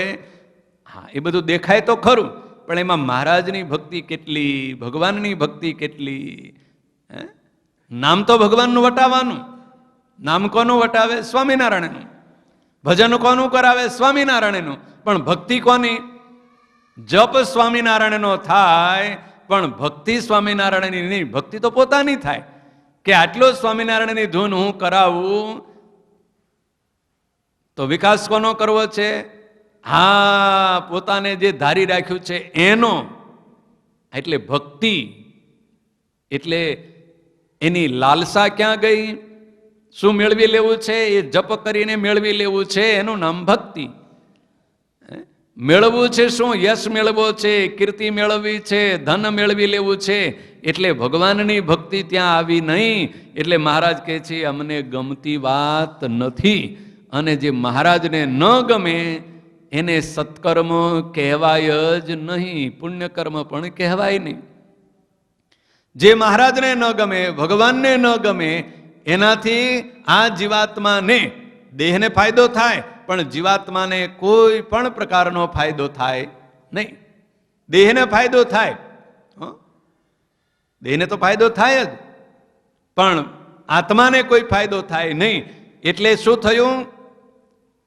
આત્માને છેતરવાની વાત થઈ. અહીંયા આત્મવંચના કહેવાય એને. જે આવું ભજન કરાવે, આવો પ્રચાર કરે, એનું નામ કહેવાય આત્મવંચના. એટલે જગત આખાને છેતરે, દુનિયાને છેતરે, ભગવાનને છેતરે, અને એનાથી મોટી આત્મવંચના એટલે પોતાને જ પોતે છેતરે. આ છેતરવાની જે રીત છે, જગતને છેતરે ને, એ ભગવાન પાસે જાય છુટકારો થાય. પેલા આવી ગયો ને વચનામૃત કે અન્ય ક્ષેત્રે કૃતમ પાપમ તીર્થ ક્ષેત્રે વિનશ્યતિ. મહારાજે આ શબ્દ કહ્યો. એટલે જગતને છેતર્યું હોય અને પછી ભગવાન પાસે જઈને બે હાથ જોડો, મહારાજ માફ કરજો, આ 10મો 20મો ભાગ તમને આપી દઉં છું. એટલે મહારાજ બોલું જગતને છેતરીને લાવ્યા હો, એનો જે અપરાધ છે એ માફ થઈ જાય. વેપાર કર્યો હોય, જૂઠું બોલ્યા હોય ને, આ અપરાધ કર્યો હોય ને, જગતને છેતર્યા હોય, ખેતી કરવા ગયા હોય તો હળ હાંક્યું હોય, હાથીડું હાંક્યું હોય, એમાં કેટલાય જીવ બધા કચરાઈ પચરાઈ ગયા હોય, જીવ હિંસા થઈ હોય, આ જગતનો અપરાધ. એટલે ભગવાન પાસે જાઓ એટલે 10મો 20મો ભાગ ભગવાનને અર્પણ કરો ને પ્રાર્થના કરો કે મહારાજ આ અમારી આજીવિકા છે અને અમારો ધંધો. એટલે મહારાજ કહે છે સારું જા, તારા અપરાધ માફ. એટલે ત્યાં ભગવાન પાસે ગયા એટલે માફ. હવે ભગવાન પાસે જઈને જો આવું કોઈ અપરાધ કરે તો મહારાજે એનો ઉપાય તો કીધો છે કે કોઈક મોટા ભગવાનની કૃપા થાય તો એ અપરાધ ટળે, નહીતર ટળે નહીં. આ બીજા સ્ટેજમાં આટલું બધું ગહન વસ્તુ આવી. એના પછી ત્રીજું સ્ટેજ આવ્યું, આત્મવંચના, પોતાના આત્માને છેતરે. હવે એ ક્યાં જઈને છૂટે? ભગવાનને કોઈ છેતરે તો ભગવાનની કૃપા થાય, કોઈ મોટા સંત કૃપા કરે તો ભગવાન એમ કહી દે કે હવે આ મારા મોટા ભક્તે કૃપા કરી, ભલે મને છેતરી ગયો પણ એને કૃપા કરીને એના ગુના માફ. આ બીજા સ્ટેજમાં તો માફ થાય, ત્રીજા સ્ટેજમાં કરે કોણ માફ? એટલો વિચાર કરજો. ભગવાન તો દયાળુ છે, બધા એના ગુના માફ કરી નાખે છે, કરે છે ને. આપણે કેટલા અપરાધ કર્યા હોય, બીજાએ કેટલા અપરાધ કર્યા હોય, કેટલા બધા દયાળુ. હે, ભગવાન બધાના ગુના માફે કરે છે, સહને કરે છે, એવા દયાળુ છે. પણ આપણે કેવા? વિચાર કરવાનો. આજ સુધી કોઈનો અપરાધ માફ કર્યો છે? આજ સુધી કોઈના ઉપર દયા, સાચી અર્થમાં દયા કરી છે? કોણે? પોતે, આત્માએ. તો એવો જે આત્મા, હવે એ તો દયા કરવાનો નથી. પેલા તો દયાળુ છે, એનો અપરાધ થઈ ગયો તો કદાચ દયાળુ છે, અપરાધ માફ કરે છે. હવે આપણે જ દયાળુ નથી અને આપણો જ અપરાધ કરી બેઠા છે, પોતે જ પોતાનો અપરાધ કરે છે. એનું નામ કહેવાય આત્મવંચના. અને એ આજકાલ એટલી બધી ભયંકર થઈ રહી છે આત્મવંચના. આ મહારાજે જે અહીં કહ્યું શું કે નારદ જેવો ગુણવાન હોય પણ એના હૃદયમાં જો ભગવાનની ભક્તિ ન હોય તે મહારાજ કહે છે અમને ગમે નહીં. એટલે આવા મોટા ગુણવાન, ત્યાગ, વૈરાગ્ય, જ્ઞાન, ભક્તિ, આરાધના આ બધું હોય પણ ભગવાનની ભક્તિ ન હોય. ભક્તિ હોય પણ કોની હોય? ભગવાનની ન હોય. જપ ભગવાનના નામનો થતો હોય, અનુષ્ઠાન ભગવાનના નામનું થતું હોય, ધૂન ભગવાનના નામની થતી હોય, પણ એમાં ભક્તિ ભગવાનની ન હોય. ભક્તિ કોની હોય? દેહની, પોતાના યશ અને કીર્તિની ભક્તિ હોય. એટલા માટે કરાવે. શું કરવા કરાવે? મને યશ મળે, મારી નામના મળે, મારો વિકાસ થાય, મારી સંસ્થાનો વિકાસ થાય, અહીંયા બધા ધન આપે, ડોનેશન આપે ને અહીંયા બધા આવે. એટલા માટે આ બધું થતું હોય. એમાં ભગવાનની ભક્તિ ન હોય, નામ ભગવાનનું હોય, જપ ભગવાનનો થતો હોય પણ ભક્તિ ભગવાનની ન હોય. એટલે મહારાજે નારદ જેવાનું નામ દીધું. કોનું નામ દીધું? કે નારદ જેવા જ્ઞાની, ગુણવાન, ત્યાગી, વૈરાગી હોય, ભક્તિ કરતા હોય, નવધા ભક્તિ કરતા હોય પણ ભગવાનની ભક્તિ, નવધા ભક્તિ હોય પણ ભગવાનની ન હોય, જગતની હોય, માયાની હોય, યશ અને કીર્તિની હોય, નામનાની ભક્તિ હોય. નામના મેળવવા માટે જપ કરે, આરાધના કરે, યજ્ઞ કરે, હોમ કરે, મોટા મોટા સમયા ઉત્સવો કરે, કથા વાર્તા ને પારાયણો કરે, મોટી મોટી શિબિરો કરે. શું કરવા? નામના મેળવવા માટે થતી હોય, યશ મેળવવા માટે, કીર્તિ મેળવવા માટે થતું હોય. એમાં ભગવાનની ભક્તિ કહેવાય નહીં. એ તો જગતની ભક્તિ થઈ, માયાની ભક્તિ થઈ. જપ કરો, જપ ગમે તે કરો, મંત્ર, ભગવાનના કેટલા બધા નામો છે. શાસ્ત્રોમાં તો ઘણા નામો આવે છે ને. મહારાજે શિક્ષાપત્રીમાં 8 શાસ્ત્રો કહ્યા, એમાં વિષ્ણુ સહસ્ત્ર નામનું એક શાસ્ત્ર કહ્યું. 8 શાસ્ત્રમાં ભગવાનના 1000 નામ એમાં છે. શતાનંદ સ્વામીએ સર્વમંગળ સ્તોત્ર રચ્યું, ભગવાનના 1000 નામ. આ વખતે દેહ ધારણ કર્યો, મનુષ્ય દેહ ધારણ કરીને વિચરણ કર્યું, એના 1000 નામો. એ ગમે તે નામનો જપ કરો, એક એક નામ એક એકથી ચડિયાતું છે ને. ભગવાનના કેટલા? 1000 નામ. એટલે જપ તમે કયા નામનો કરો છો? જપ તમે ભગવાનના કયા નામથી જપ કરો છો એ મહત્વનું નથી, પણ ભક્તિ કોની કરો છો? ભગવાનની કરો છો કે જગતની કરો છો? માયાની કરો છો કે મોક્ષની કરો છો? માયા મેળવવા માટે, યશ, માન, કીર્તિ, નામના મેળવવા માટે જપ થતો હોય, ભલે ને નામ તો જગતમાં જેટલા પણ શબ્દો છે ને એ બધા જ છેવટે ક્યાં જાય છે? ભગવાન સુધી પહોંચે છે. શાસ્ત્ર એવું કહે છે, આકાશાત પતિતમ તોયમ યથા ગચ્છતિ સાગરમ. આકાશમાંથી પડેલો વરસાદ એ ગમે તે નદીમાં આવે, ગંગા નદીમાં જાય કે જમુનામાં જાય કે સાબરમતીમાં જાય કે ઘેલામાં જાય, પણ અંતે ક્યાં પહોંચે? સાગરમાં, સમુદ્રમાં જ એનું પર્યવસાન થાય છે. એમ શબ્દ માત્રનો અર્થ ક્યાં પહોંચે છે? કેશવમ પ્રતિગચ્છતિ, ભગવાન પુરુષોત્તમ નારાયણનું જ અનુસંધાને પહોંચે. ગમે તે નામનો જપ કરો પણ એ છેવટે પહોંચે તો ક્યાં? ભગવાન પાસે. પણ એ જપ કરો છો એમાં ભક્તિ કોની કરો છો?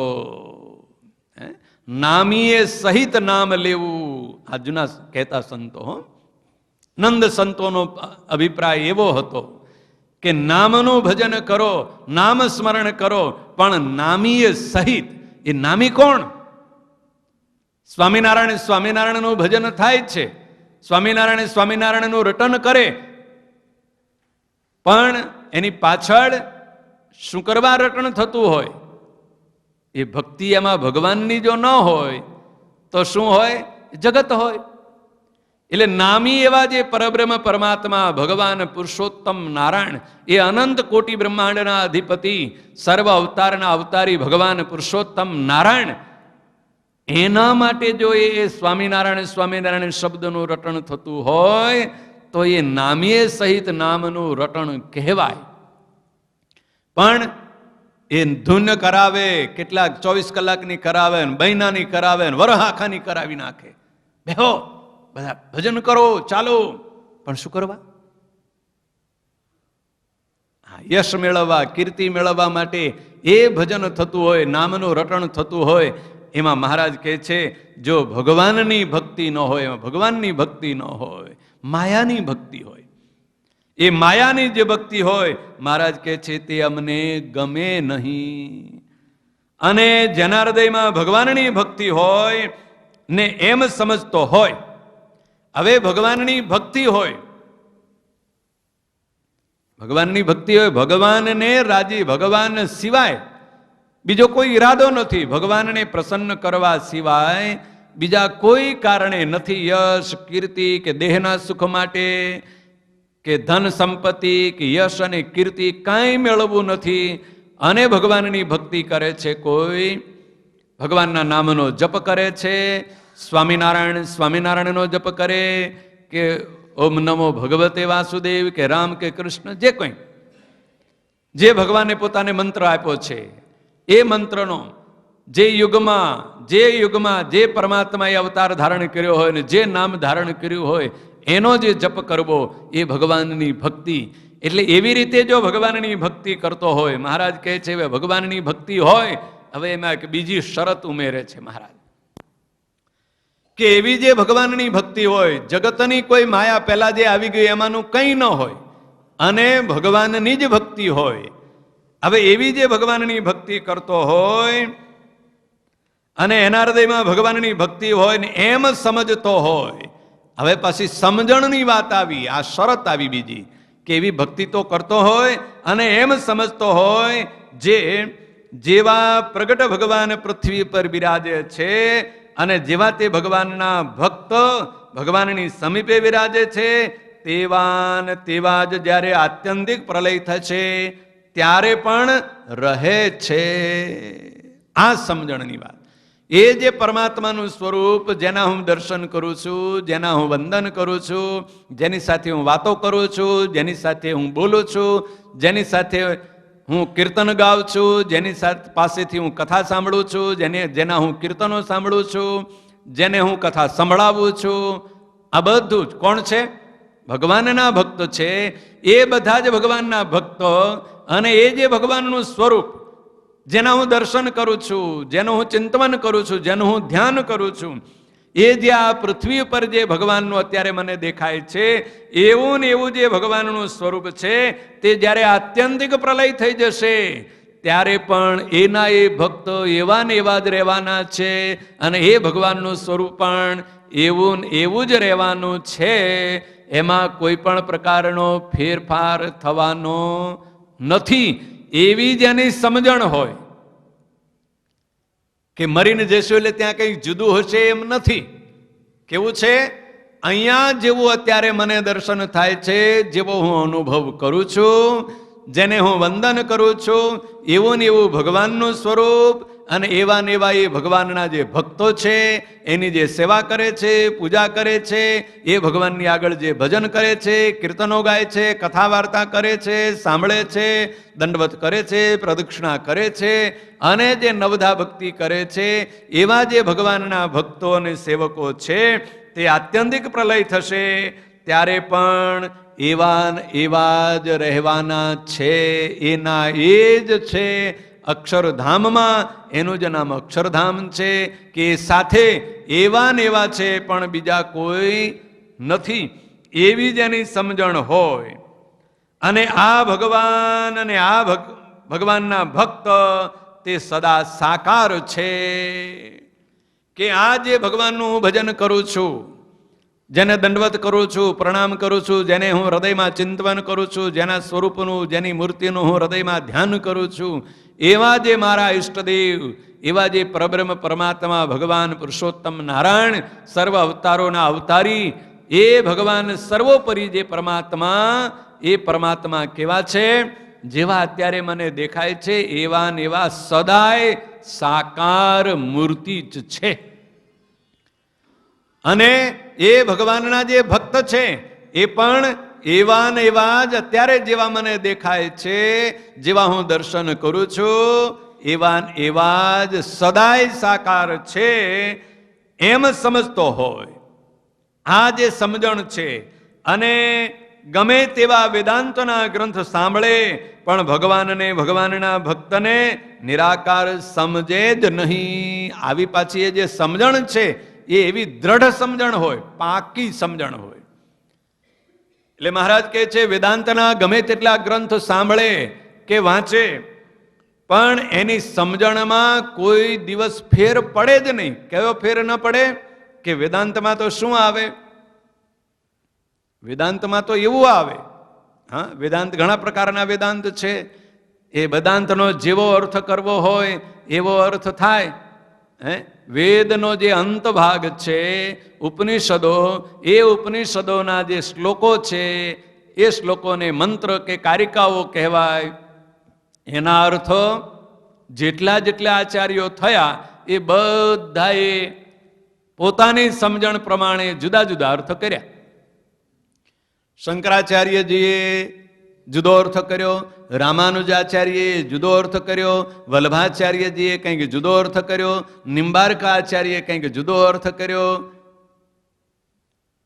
અને જેટલા એ આચાર્યો થયા એ બધાએ ભગવાનના સ્વરૂપને જુદી જુદી રીતે વર્ણવ્યું.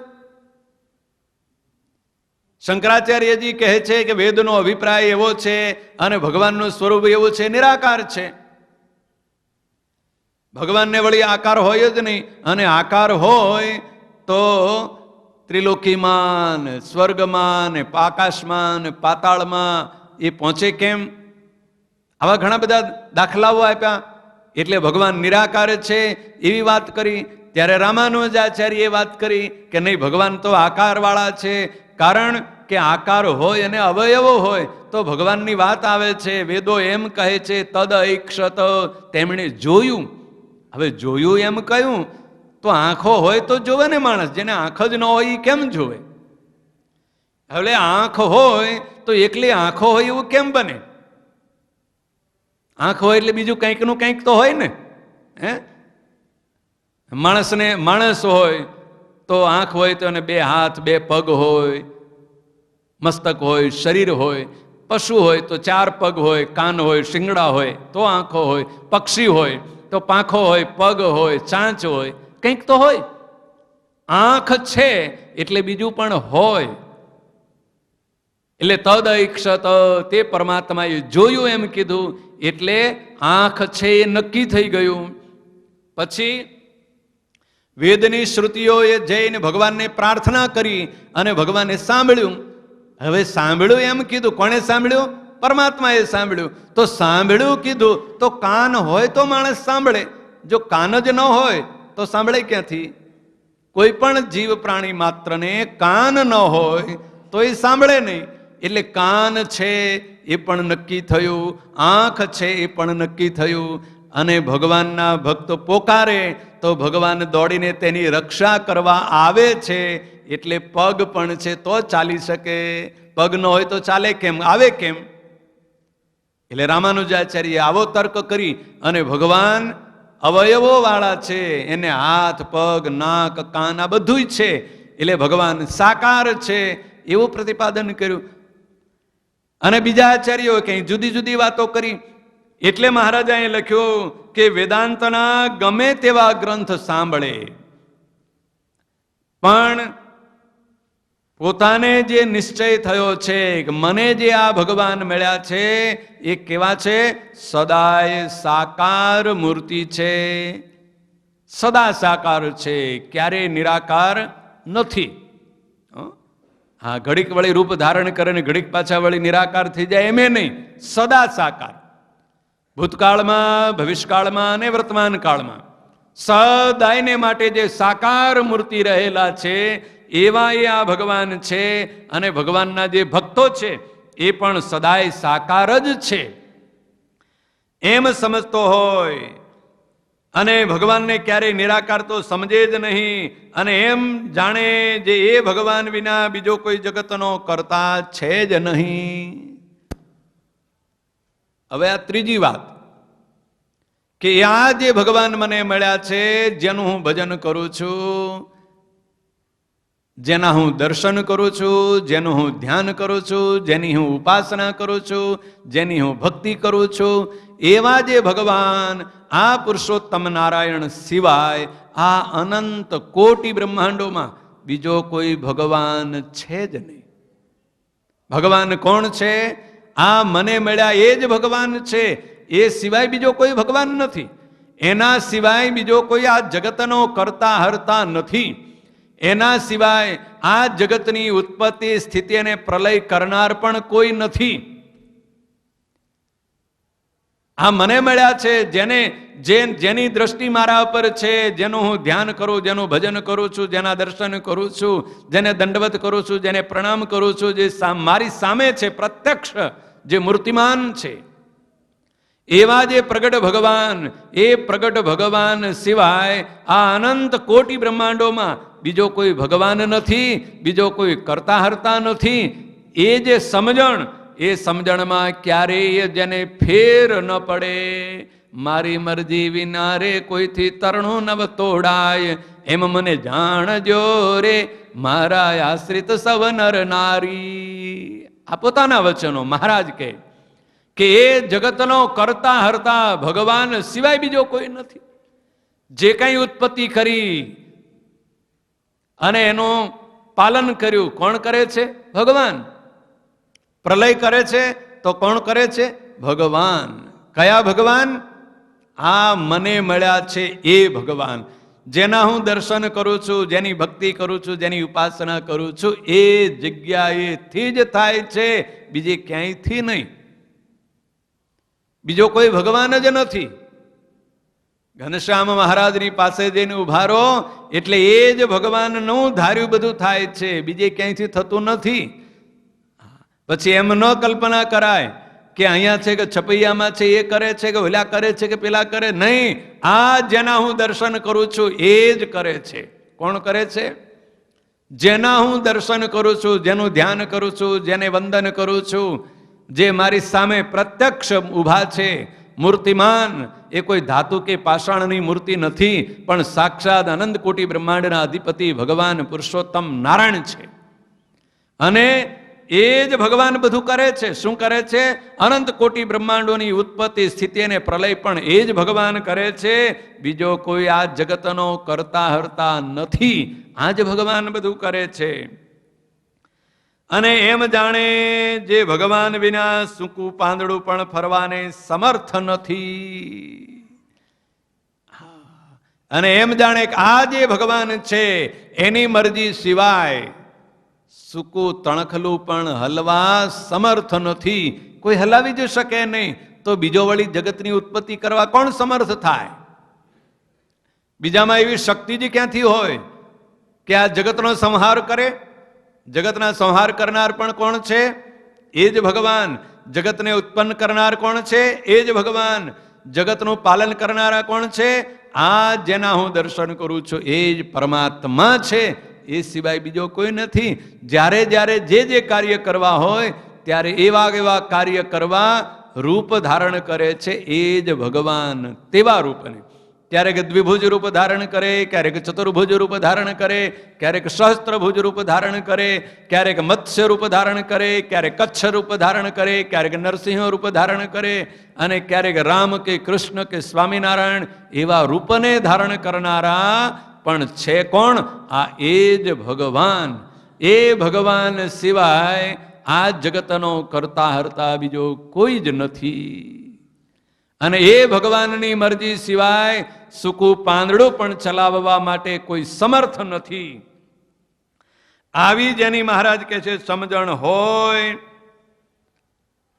અને એવી જેને ભગવાનને વિશે સાકાર પ્રાણી દ્રઢ પ્રતીતિ હોય, અને તે જેવો તેવો હોય તો પણ એ અમને ગમે છે. મહારાજ કહે છે આટલી જેને દ્રઢ પ્રતીતિ હોય, તે જેવો તેવો હોય. હવે અહીં જેવો તેવો કોને ગણવો? જેવો તેવો હોય એટલે એનામાં કઈ સામર્થ્ય ન હોય, એ જેવો તેવો. જગતમાં ધનવાન હોય એને સુખી કહે ને લોકો, અને જેની પાસે પૈસા ન હોય ગરીબ, એટલે જેવો તેવો માણસ. એમ જેવો તેવો એટલે જેનામાં કોઈ સામર્થ્ય દેખાતું ન હોય, કોઈને આશીર્વાદ આપે ને ધબ્બા આપે ને દીકરાઓ ન થાય, એ જેવો તેવો. કોઈ દીકરાઓ આપી દે ને, કોઈને ધન આપી દે ને, કોઈને વ્યવહાર જોડી દે ને, કોઈના સંબંધો જોડી દે ને, એ સમર્થ. જેવો તેવો તો ન કહેવાય. આ જેવો તેવો આવું કોઈ ન કરતો હોય, કોઈના સંબંધ ન જોડી દેતો હોય, કોઈને દીકરાઓ ન આપતો હોય, કોઈને ધંધો ન મોટો કરી દેતો હોય, આ જેવો તેવો. એ જેવો તેવો હોય અને બહુ મોટું જ્ઞાન ન હોય, આડંબર, બહુ મોટો દંભ ન હોય, ભક્તિનો દંભ ન હોય, જ્ઞાનનો આડંબર ન હોય, મનાવા પૂજાવાનો મોટો અભરખો ન હોય, આ બધા જેવા તેવા કહેવાય. જેવો છે તેવો. મહારાજ કહે છે જેવો છે તેવો. એનામાં કેટલા ગુણ છે બીજા એ નથી જોવાના, પણ આ કીધા એ 3 ગુણ જો હોય અને બીજો એક કોઈ ગુણ ન હોય, એનું નામ જેવો છે. જેવો છે તેવો ને તેવો છે, એ અમને ગમે છે. એમાં વધારો ભલે ન કરે, પણ આ 3 ગુણમાં ફેર ન પડવા દે, આ 3 વાતમાં ફેર ન પડવા દે, એનું નામ જેવો છે તેવો. મહારાજ કહે છે અમને ગમે, એ અમને ગમે છે. પણ બીજો કોઈ જ્ઞાનનો આડંબર લઈને આવે, દંભનો આટાટોપ લઈને આવે અને મોટો જબરજસ્ત પોતાનો પ્રતાપ બતાવતો હોય, હા, એ ગમે તેવો ભબકો બતાવતો હોય, પણ એવો ભબકો ન હોય, એ ભબકાવાળો અમને ગમતો નથી. અને મહારાજને જે ન ગમે એને ધામમાં પ્રવેશ ક્યાંથી મળે? ધામ કોનું છે? મહારાજનું. તમારું ઘર હોય, હવે તમને ન ગમતો હોય, એ તમારા ઘરમાં આવે છે કોઈ દિવસ? તમારા ઘરમાં તમને ન ગમતો હોય તો તમારા ઘરમાં એ આવીને ઘૂસીને રહે છે, રાતવાસો કરે છે કોઈ? તમારો મહેમાન થાય છે? ગમતો હોય એ થાય. તો જે ભગવાનને મહારાજને કહે છે મને ન ગમે, મહારાજને ન ગમે, એ મહારાજના ધામમાં ક્યાંથી પહોંચી શકે? ગમે તેવો બળવાન હોય, ગમે તેવો સુખી જગતનો કરોડપતિ અબજોપતિ હોય, પણ તમને ન ગમે તો તમારે ત્યાં 2 રૂમ બંગલો હોય ને બેમાં એક સારો બેડરૂમ ખાલી પડ્યો હોય, તો એમાં એને રાતવાસો મળે? ભલે ને ખાલી પડ્યો હોય, પણ તમને ન ગમતો હોય ને જગતમાં ભલે ને ગમે તેવો મોટો કહેવાતો હોય. જગતમાં આમ જો તો લાખો અને કરોડો માણસો એની પાછળ પડતા હોય, એવો જગતનો માનીતો હોય ને. ઘણા બધા જગતના માનીતા બહુ હોય કે નહીં? કોઈ પિક્ચરનો સિનેમાનો એક્ટર હોય, આમ નામ પડે ને લોકો દોડતા આવતા હોય, લાખો માણસો ભેળા થઈ જાય. આ જગતનો માનીતો કહેવાય ને કે ન કહેવાય? જગતનો માનીતો તો થઈ ગયો, પણ તમને જો ભગવાનના ભક્તને એ ન ગમતો હોય ને તમે ભગવાનના ભક્ત છો અને તમારા બંગલામાં એક બેડરૂમ ખાલી છે, તો એને ત્યાં રાતવાસો મળશે? તમે રાખશો? આવશે નહીં આવે. ભલે ને જગતનો ગમે તેવો માનીતો હોય, એમ મહારાજ કહે છે અમને ન ગમે, મહારાજને ન ગમે, એ જગતનો ગમે તેવો મોટો હોય, મહારાજને ન ગમે એટલે મહારાજના ધામમાં, અક્ષરધામમાં તો એને પ્રવેશ મળે જ નહીં હો. અક્ષરધામમાં તો એને પેસવા મળે જ નહીં. મહારાજ કહે છે અમને ન ગમે. અને એને માથે કાળ, કર્મ ને માયા તેનો હુકમ નથી. હવે જે મહારાજને ગમે છે, મહારાજ કહે છે કે જે આવો જે હોય એ જેવો તેવો હોય તોય અમને ગમે છે, અને બીજો ગમે તેવો હોય તો પણ અમને ગમે નહીં. પણ જે અમને ગમે છે એને માથે કાળ, કર્મ ને માયા તેનો હુકમ ચાલતો નથી, કાળ નડતો નથી. કોને નથી નડતો? જે મહારાજને ગમે છે એને. હવે મહારાજને ગમે છે એ તો ખબર પડી ને, કોને મહારાજને કોણ ગમે છે? મહારાજને ગમે છે. નારદ જેવો ગુણવાન હોય, એના જેવી ભક્તિ હોય, જ્ઞાન વૈરાગ્ય હોય, પણ ભગવાનની ભક્તિ ન હોય તો ન ગમે. હવે ભગવાનની ભક્તિ કોને કહેવાય તો સમજણ પડી ને. જગતની ભક્તિ તો હવ કરે છે, દુનિયા આખી કરે છે, પણ ભગવાનની ભક્તિ થતી નથી. જેના હૃદયમાં ભગવાનની ભક્તિ હોય એ ભગવાનને ગમે. અને એમાં પાછી આ 3 શરતો છે. કઈ શરતો આવી? કે આમ સમજતો હોય ભગવાનના સ્વરૂપને અને ભગવાનના ભક્તને, એ ભગવાનનું જે આ મને અત્યારે મળ્યું છે એવું ને એવું આત્યંતિક પ્રલય થશે ત્યારે પણ છે. અને એ જે સાકાર પરમાત્માનું સ્વરૂપ છે એ સદાય સાકાર છે. અને એ ભગવાન સિવાય આ જગતનો અનંત કોટી બ્રહ્માંડનો કરતા, હરતા કે ધરતા બીજો કોઈ નથી. આવી જેની સમજણ છે, મહારાજ કહે છે અમને ગમે છે. અને એ જે અમને ગમ્યો તેના માથે કાળ, કર્મ ને માયાનો હુકમ નથી. એના કાળ નડતો નથી. ગમે તેવો કાળ વીતી જાય ને, સતયુગનો કાળ હોય, દ્વાપર યુગનો કાળ હોય, ત્રેતાયુગનો કાળ હોય કે કળયુગનો કાળ હોય, ભગવાનને ગમતો થયો એને આ કાળ નડી શકતો નથી. આ કાળ નડે છે ને બધાને. સમયની ટક ટક ટક ટક થાય અને માણસની ચિંતા વધી જાય કે આ વર્ષ થઈ ગયા, 60 વીતી ગયા, 70 વીતવા આવ્યા ને 80 વીતવા આવ્યા ને હવે હમણાં ક્યાંક અચ્યુતમ કેશવમ થઈ જશે. ક્યારે થઈ જશે કઈ નક્કી નથી. એટલે જે બીક છે, કોની બીક છે? કાળની બીક છે.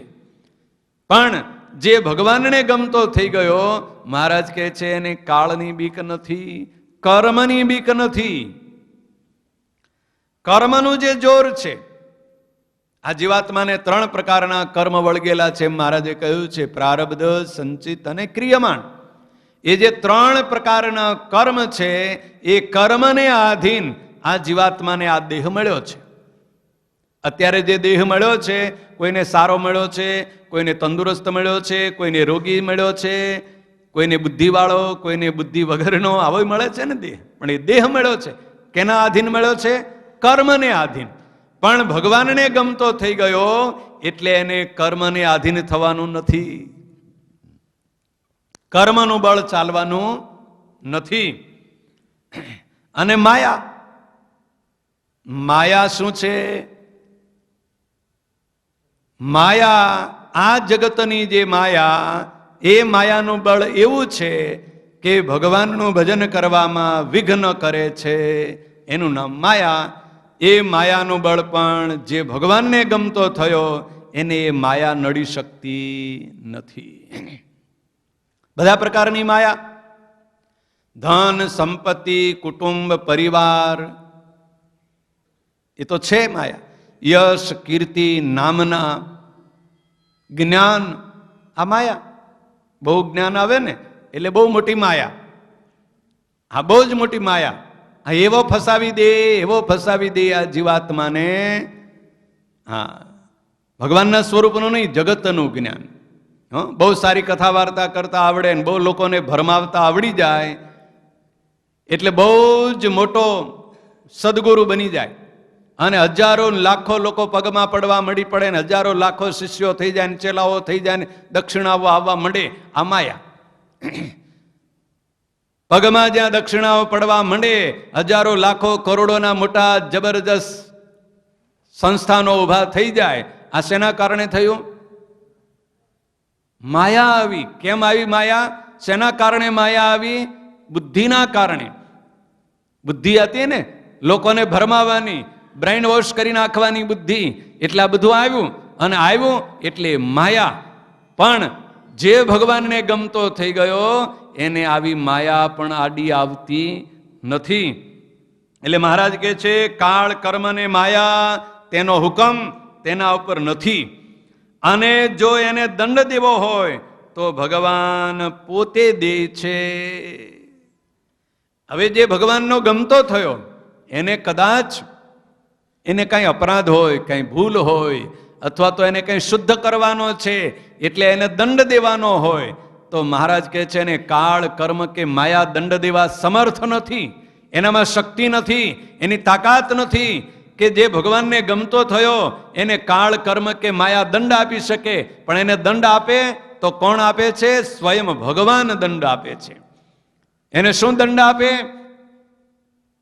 દંડ તો આપે, પણ કેવો દંડ આપે? કે માયામાંથી આ શક્તિ છૂટી જાય એવો દંડ આપે, મમતા છૂટી જાય એવો દંડ આપે. કેવો દંડ આપે? માયામાંથી આસક્તિ તૂટે, માયામાંથી મમતા તૂટે એવો દંડ આપે. હા, મહારાજ ગામે ગામે વિચરણ કરતા ને, ઘણી જગ્યાએ જાય. ઉત્તર ગુજરાતનું ગામ, આ ગાંધીનગર પાસે નજીકમાં જો, આખું પટેલોનું ગામ, ઉનાવા ગામ સાંભળ્યું છે ને નામ? હા, આખા બોલા પટેલ ભાઈડા બધા. મહારાજ ગયા એટલે મહારાજ કે અરે મહારાજ મારી રસોઈ, બીજો કે મહારાજ મારી રસોઈ, ત્રીજો કે મહારાજ મારી રસોઈ. મહારાજ કે સારું બધાને રસોઈ જમીશું. અને દૂધપાક ને માલપુવા ને આવી સરસ સરસ રસોઈ કરીને મહારાજ થોડા દિવસ રોકાણા. અને પછી મહારાજને 500 પરમહંસોને જમાડ્યા. એટલે મહારાજ બહુ રાજી થયા અને વિદાય થયા. એટલે આખું ગામ વળાવા આવ્યું. હવે આખું ગામ પટેલોનું, આખું ગામ સત્સંગી, એટલે આખું ગામ વળાવા આવ્યું. એટલે મહારાજ કહે બસ બસ ઉભા રહો, અમે જઈએ. બહુ રાજી થયા તમારા ઉપર બહુ રાજી થયા. એટલે આખો ગામ બધાએ તાળીઓ પાડી. એટલે જેણે રસોઈ આપી હતી ને એના મનમાં આમ હૃદયમાં કકળાટ થવા મળ્યો. ખર્ચો મેં કર્યો, તાળીઓ આ બધા પાડે છે. હવે આનાથી રહેવાનો નહીં. એટલે મહારાજને ઉભા રહો મહારાજ કે ઉભા રહો, ખર્ચો અમે કર્યો ને તમે બધાના પર હરખા રાજી થયા? કે ખર્ચો બધો અમે કર્યો, અમે રસોઈ આપીએ, બધો ખર્ચો. આ પટેલ ભાઈ ને આખા બોલા કહેવાય. તરત પૂછી લીધું, ખર્ચો અમે કર્યો ને તમે બધાના પર હરખા રાજી થાવ, તમે હું કેમ ખર્ચો કરીએ? કે એમને રાજી ન થઈ જાવ? મહારાજ કહે છે એવું નહીં હો, રાજી તો થયા, પણ બે પ્રકારે રાજી થયા. કોઈના ઉપર ઉપરથી રાજી થયા ને કોઈના પર અંતરથી રાજી થયા. હા, એટલે કે મહારાજ હવે તમે ઉપરથી રાજી થયા અને અંતરથી અમને કઈ સમજણ પડે નહીં. ખબર કેમ પડે તમે ઉપરથી રાજી કોના ઉપર થયા અને અંતરથી રાજી કોના ઉપર થયા? મહારાજે એ વખતે એમ કહ્યું કે જુઓ, જેના ઉપર અમે ઉપરથી વ્યવહારિક રાજી થઈએ ને, આપણે વ્યવહાર હોય છે ને, ગમતો ન હોય પણ આવે, દીકરાના લગ્નમાં આવ્યો, રિસેપ્શનમાં આવે, ગમતો નથી તો બાથમાં ભરીને મળવું પડે ને, અને શું કહેવાય? વ્યવહારિક રાજી થયા ઉપરથી. એટલે મહારાજ કહે છે અમે જેના ઉપરથી વ્યવહારિક રાજી થઈએ એને ત્યાં ધનના ઢગલા થાય, ધન સંપત્તિ વૈભવ આવે, સત્તા આવે, કુટુંબ પરિવાર મળે, દીકરાઓનો ઢગલો જોઈએ એટલા, જે હોય એવા દીકરાઓ, આ બધું મળે. હા, 3 ને 4 દીકરા કયાગ્રા, પાછા કરોડો કમાય એવા, 5-5 કરોડના બંગલા બાંધે એવા દીકરા આપીએ કે અમે? શું કરવા? ઉપરથી રાજી થયા એટલે. મહારાજ કહે છે ઓ આ તો બહુ સારું કે ઉપરથી રાજી થાવ તો એટલા બધા દીકરા આપો, કરોડોના બંગલા બાંધે એવા, હે, અને આટલું બધું ધન. હા મહારાજ કે હા, તો કેવા અંતરથી રાજી થાવ એનું શું કરો? એટલે મહારાજ કહે છે જેના ઉપર અંતઃકરણથી રાજી થઈએ એના બાયડી છોકરા ઉપાડી લઈએ, અન્ન અને દાંતને વેર કરાવી દઈએ, ગામમાં કોઈ પૂછે નહીં એવો થઈ જાય, જ્યાં જાય ત્યાં એને ઘર બહાર જ કાઢે, કોઈ ફળીએ ઊભા ન રહે દે, કોઈ દુકાનનો ઓટલો ન છડવા દે, એવો કરી મૂકીએ. અંતરથી રાજી થઈએ, એના ક્યાંયનો જગતનો ન રહેવા દઈએ. એટલે જગતની વાસના, આસક્તિ બધું જ છોડાવી અને છેવટે અમારા અક્ષરધામમાં એને તેડી જઈએ. પણ ક્યારે? અંતરમાં વાસના હોય તો અહીં ના રે. દીકરા આપે એટલે દીકરાના બંગલામાં રહેવાનો. 5 કરોડનો બંગલો દીકરાએ બાંધ્યો, પછી હવે દાદાને છોડીને જવાય? રહેવું પડે ને. પછી ઓલા પૌત્રો હોય એને રમાડવા રહેવું પડે, એના લગ્ન થવાના હોય જોવા રહેવું પડે. પછી ગમે તે રૂપે રે, એ પથારીમાં પડ્યા રે, કે ત્યાં બિલાડું થઈને આવે, કે કૂતરું થઈને આવે, કે હરફ થઈને આવે, ગમે તે થઈને આવે, પણ રે ખરો દાદો, જાય નહીં. હા, એટલે મહારાજ કહે છે આ ઉપરથી રાજી થયા હોય એને આટલું બધું આપી દઈએ, અને અંતરથી રાજી થઈએ એને આ બધું સમાપ્ત. એટલે ક્યાંય આસક્તિ ન રહે, ક્યાંય વાસના ન રહે, ક્યાંય મારું છે એમ ન રહે. આ મારું મકાન કે મારું ઘર કે મારું ધન મારું હોય તો રહે ને. એટલે એવો નિર્વાસનિક કરી મૂકીએ અને પછી અક્ષરધામમાં એને તેડી જઈએ. આ મહારાજની કૃપા. એટલે એ મહારાજ એને દંડ આપવો હોય તો દંડ કોણ આપે? મહારાજ આપે. એને સુખ આપવું હોય તો સુખ પણ કોણ આપે? મહારાજ આપે. એને સુખ આપવું હોય તો સુખ આપવું હોય તો મહારાજ આપે. કેવું સુખ આપે? મહારાજ જે આપે સુખ, એ કેવું સુખ હોય? એ તો એવું સુખ હોય ને.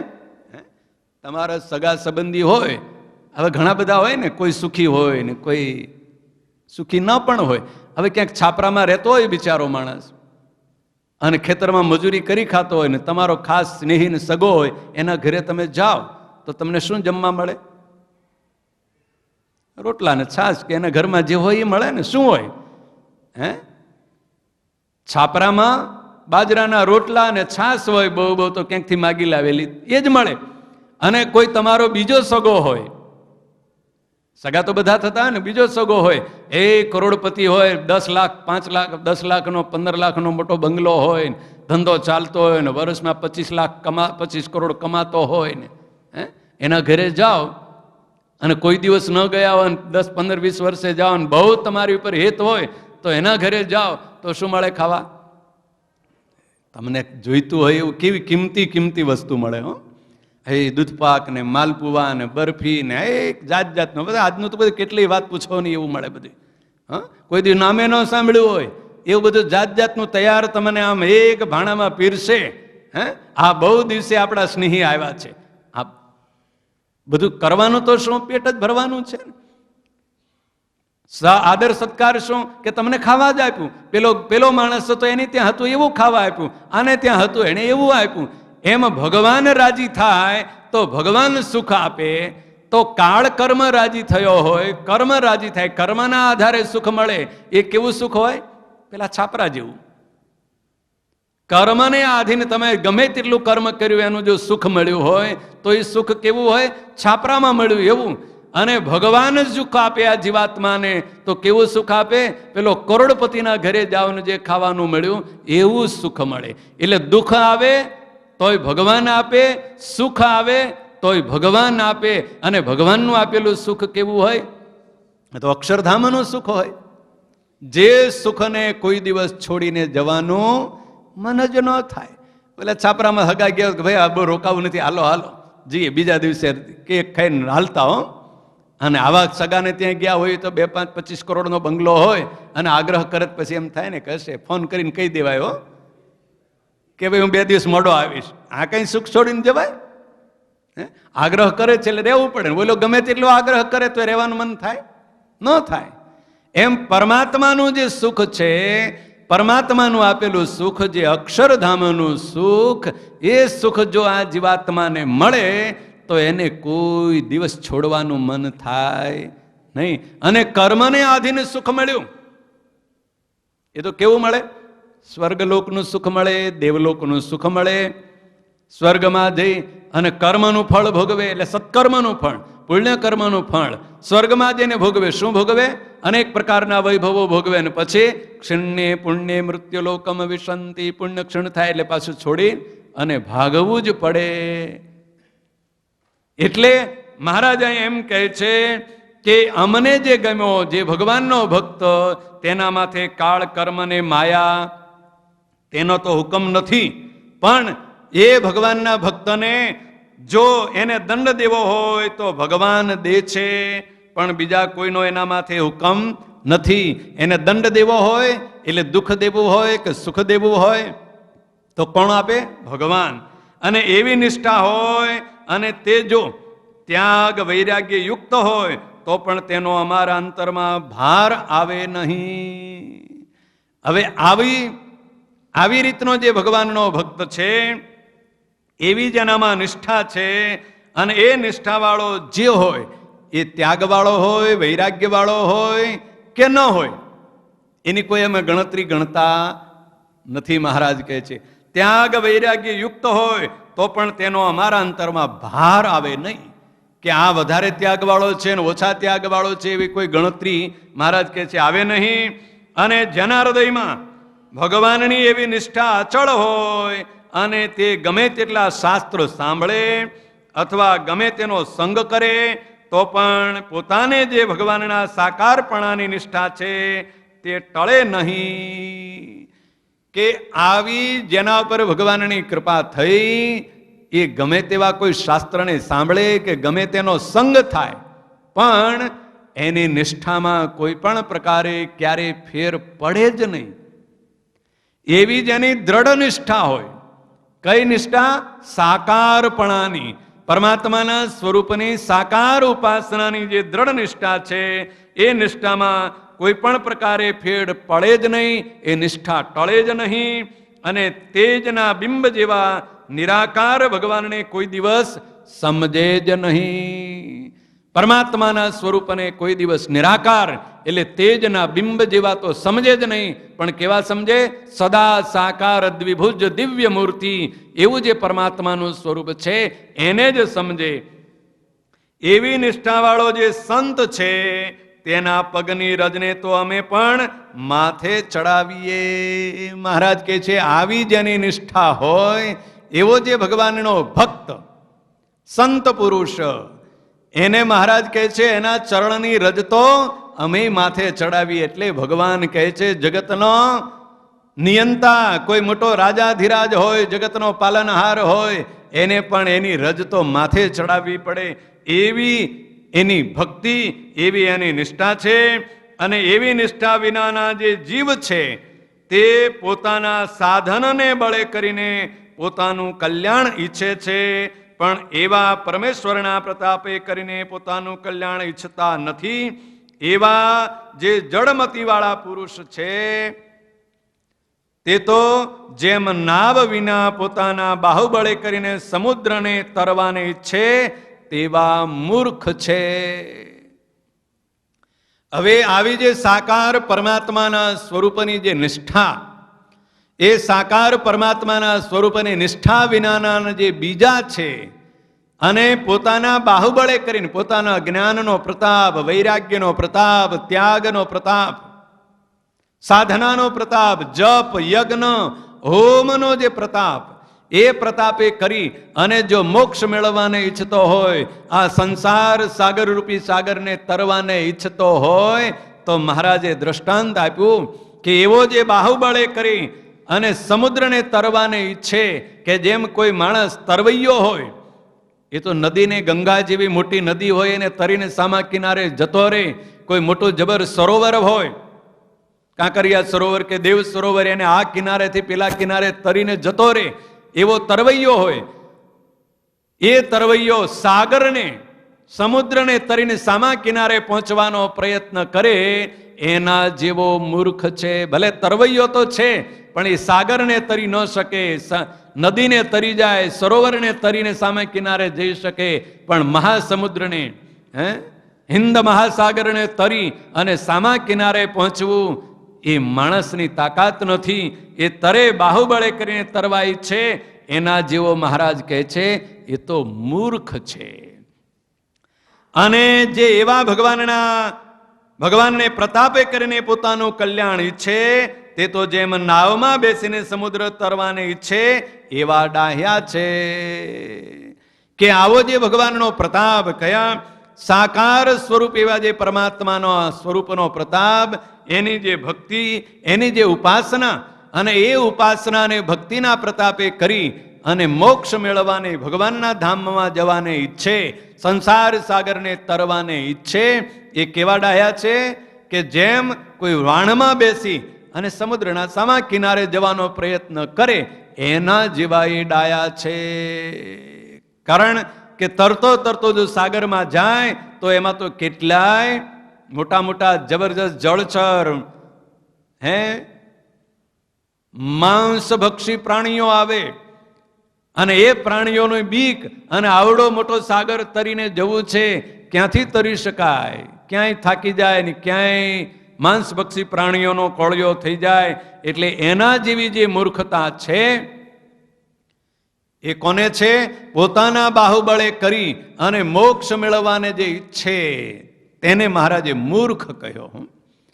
એટલે પોતે ગમે તેવો બળવાન હોય, જ્ઞાનવાન હોય, ત્યાગવાન હોય, વૈરાગ્યવાન હોય, ગમે તેવી ભક્તિ કે આરાધના કરનારો હોય, જપ કરનારો હોય, તપ કરનારો હોય, યજ્ઞ કરનારો, હોમ કરનારો હોય, પણ જો ભગવાનની શરણાગતિ ન સ્વીકારી હોય અને ભગવાનના ગમતામાં ન હોય તો એ સંસાર સાગરને પાર કરી શકે નહીં. એ તો સમુદ્રને તરવા જેમ તરીને સામે જવા પ્રયત્ન કરે એના જેવો મૂર્ખ સાબિત થાય, મહારાજ કહે છે. અને એવા જે ભગવાનના સ્વરૂપના જ્ઞાનવાળા છે તે સર્વે દેહને મૂકીને ભગવાનના ધામમાં ચૈતન્યની જ મૂર્તિ થઈને ભગવાનની હજુરમાં રહે છે. કે એવા જે ભગવાનના સાકાર સ્વરૂપના જ્ઞાનવાળા છે અને ભગવાનના શરણાગત એવા જે ભક્તો છે એ તો દેહ મૂકીને ભગવાનના ધામમાં ચૈતન્ય મૂર્તિ, કેવા? ચૈતન્ય મૂર્તિ. હા, ચૈતન્ય દેહ. અત્યારે તો આ દેહ છે ને એ કેવો છે? જડ દેહ છે, પંચભૂતનો દેહ છે અને જડ છે. એમાં ચૈતન્ય તો એકલો જીવાત્મા જ છે ને, એ તો કેવો અણુ જેવો છે. અને આખો જે આ પંચભૂતોનો દેહ છે, 24 તત્વોનું મળેલું આ પિંડ, એ કેવું જડ અને નાશવંત છે અને અચેતન છે. પણ જ્યારે ભગવાનના ભક્તો આવો નિષ્ઠાવાળો, સાકાર પરમાત્માના સ્વરૂપની ઉપાસના વાળો એવો જે ભક્તો ભગવાનને ગમતો થાય, એટલે કાળ, કર્મ અને માયાનો જેના ઉપરથી હુકમ ટળી ગયો એવો જે ભગવાનનો ભક્ત છે એ તો ભગવાનના ધામમાં દેહને મૂકીને જાય ત્યારે ચૈતન્ય મૂર્તિ થઈને, એટલે બ્રહ્મમય દેહને પ્રાપ્ત કરી બ્રહ્મરૂપ થઈ. શિક્ષાપત્રીમાં મહારાજે જેમ કહ્યું, નિજાત્માનમ બ્રહ્મરૂપમ દેહત્રય વિલક્ષણમ, 3 દેહથી વિલક્ષણ બ્રહ્મરૂપ થયેલો એવો જે જીવાત્મા તે જઈને ભગવાનની હજુરમાં રહે છે. એટલે ભગવાનની સન્મુખ જ રહે છે. એને આમ છેલ્લું બેસવું નથી પડતું, વચ્ચે બેસવું નથી પડતું, પણ ક્યાં બેસે છે? ભગવાનના સન્મુખ. જેટલા પણ અક્ષરધામમાં અક્ષરમુક્તો છે એ બધા જ અક્ષરમુક્તો કેટલા છે? અનંત કોટી છે. 1-2 અક્ષરમુક્તો, પછી 50, 100, 500 નથી. 500 તો મહારાજ સાથે લાવ્યા હતા. પણ એવા અસંખ્ય જે અક્ષરમુક્તો છે એ બધા જ અક્ષરમુક્તોને ભગવાન કેવા છે? આમ સન્મુખ છે, સામે જ છે. હા, અને સામે હોય એને તો બહુ સાવધાન રહેવું પડે ને. સન્મુખ છે, અને સન્મુખ હોય અને સાવધાન ન રહે તો મોટી મોટી તકલીફ થાય. એટલે સન્મુખ વાળાને તો બહુ જ સાવધાન, એને જોખા ખવાય નહીં, ઊંઘાય નહીં. ભગવાનની સન્મુખ, ભગવાનની દ્રષ્ટિ સામે પડતી હોય. આપણી અહીંની વાત નથી, અહીં ઊંઘી લેજો, વાંધો નહીં. હા, હું કાંઈ ભગવાનની સન્મુખ હોય એ તો ભગવાનની દ્રષ્ટિ એના સામે ને સામે હોય. એટલે સન્મુખ હોય એને કેટલું બધું સુખ મળે, સાવધાન પણ રહેવું પડે, અને સુખ પણ એટલું જ મોટું મળે. સુખ પણ એટલું મોટું મળે. એટલે મહારાજ કહે છે, ક્યાં રહે છે? ચૈતન્ય મૂર્તિ થઈને ભગવાનની હજુરમાં રહે છે. અને એવી નિષ્ઠા જેને ન હોય અને તેણે બીજા સાધન જો કર્યા હોય તો તે બીજા દેવતાના લોકમાં રહે છે. આવી નિષ્ઠા જેને ન હોય અને બીજા સાધન બહુ કર્યા હોય, કયા સાધન કર્યા હોય? મોટા મોટા યજ્ઞો કર્યા હોય, મોટો જપ યજ્ઞ કર્યો હોય, વ્રત કર્યું હોય, ઉપવાસ કર્યા હોય, ત્યાગ કર્યો હોય, વૈરાગ્ય ધારણ કરી રાખ્યો હોય, માળાઓ બહુ ફેરવી હોય, આ જપ યજ્ઞ આ કર્યું હોય, બધું આ બધા સાધનો કર્યા હોય, નવધા ભક્તિ કરી હોય, આ બધું કર્યું હોય, પણ ભગવાનના સ્વરૂપની જો આ નિષ્ઠા ન હોય, સાકાર પરમાત્માના સ્વરૂપની આ ત્રણ કહીએ જે નિષ્ઠા ન હોય, તો મહારાજ કહે છે ભગવાનના ધામમાં પહોંચતો નથી, પણ બીજા દેવતાઓના લોકમાં રહે છે, ત્યાં અટકી જાય છે. અને જે એવા યથાર્થ ભગવાનના ભક્ત છે તેનું દર્શન તો ભગવાનના દર્શન તુલ્ય થઈ જાય છે. કે આવા જે યથાર્થ ભગવાનના ભક્ત છે એના કોઈ દર્શન કરે ને તો પણ ભગવાનના દર્શન કર્યા હોય ને એવું એને ફળ મળી જાય, એવો એને આનંદ મળે, એના તુલ્ય થાય છે. એના દર્શને કરીને અનંત પતિત જીવનો ઉદ્ધાર થાય છે. એવા મોટા છે કે એ જે ભગવાનના સ્વરૂપની જે નિષ્ઠા, ભગવાનના ગમતામાં જે છે, એવા જે ભગવાનના ભક્ત કેવા? મહારાજે આગળ કહ્યું જેવા છે તેવા, જેવા તેવા છે તો પણ કેવા છે કે એના જો દર્શન કરે તો અનંત પતિતના જીવનો પણ ઉદ્ધાર થાય છે. એવા એ મોટા છે. એવી રીતે વાર્તા કરીને શ્રીજી મહારાજે કહ્યું જે હવે તો કીર્તન બોલો. આવી રીતે મહારાજે જે જ્ઞાનની વાત કરી અને અઘરી વાત થઈ એટલે સૌને બગાસાએ આવવા મળ્યા, અને કોઈને જોકાએ આવવા મળ્યા, અને કોઈને રીંગણાએ તોલવા મળ્યા, અને કોઈ બટાકાએ તોડવા મળ્યા. એટલે મહારાજ કહે છે હવે કીર્તન બોલો, એટલે બધાની ઊંઘ ઉડે. એવી રીતે કહી અને મહારાજે કીર્તન બોલવાની આજ્ઞા કરી. ઇતિ વચનામૃતમ ગરડા પ્રથમ પ્રકરણનું 37મું વચનામૃત એવી રીતે પૂરું થયું. સહજાનંદ સ્વામી મહારાજ જની જય.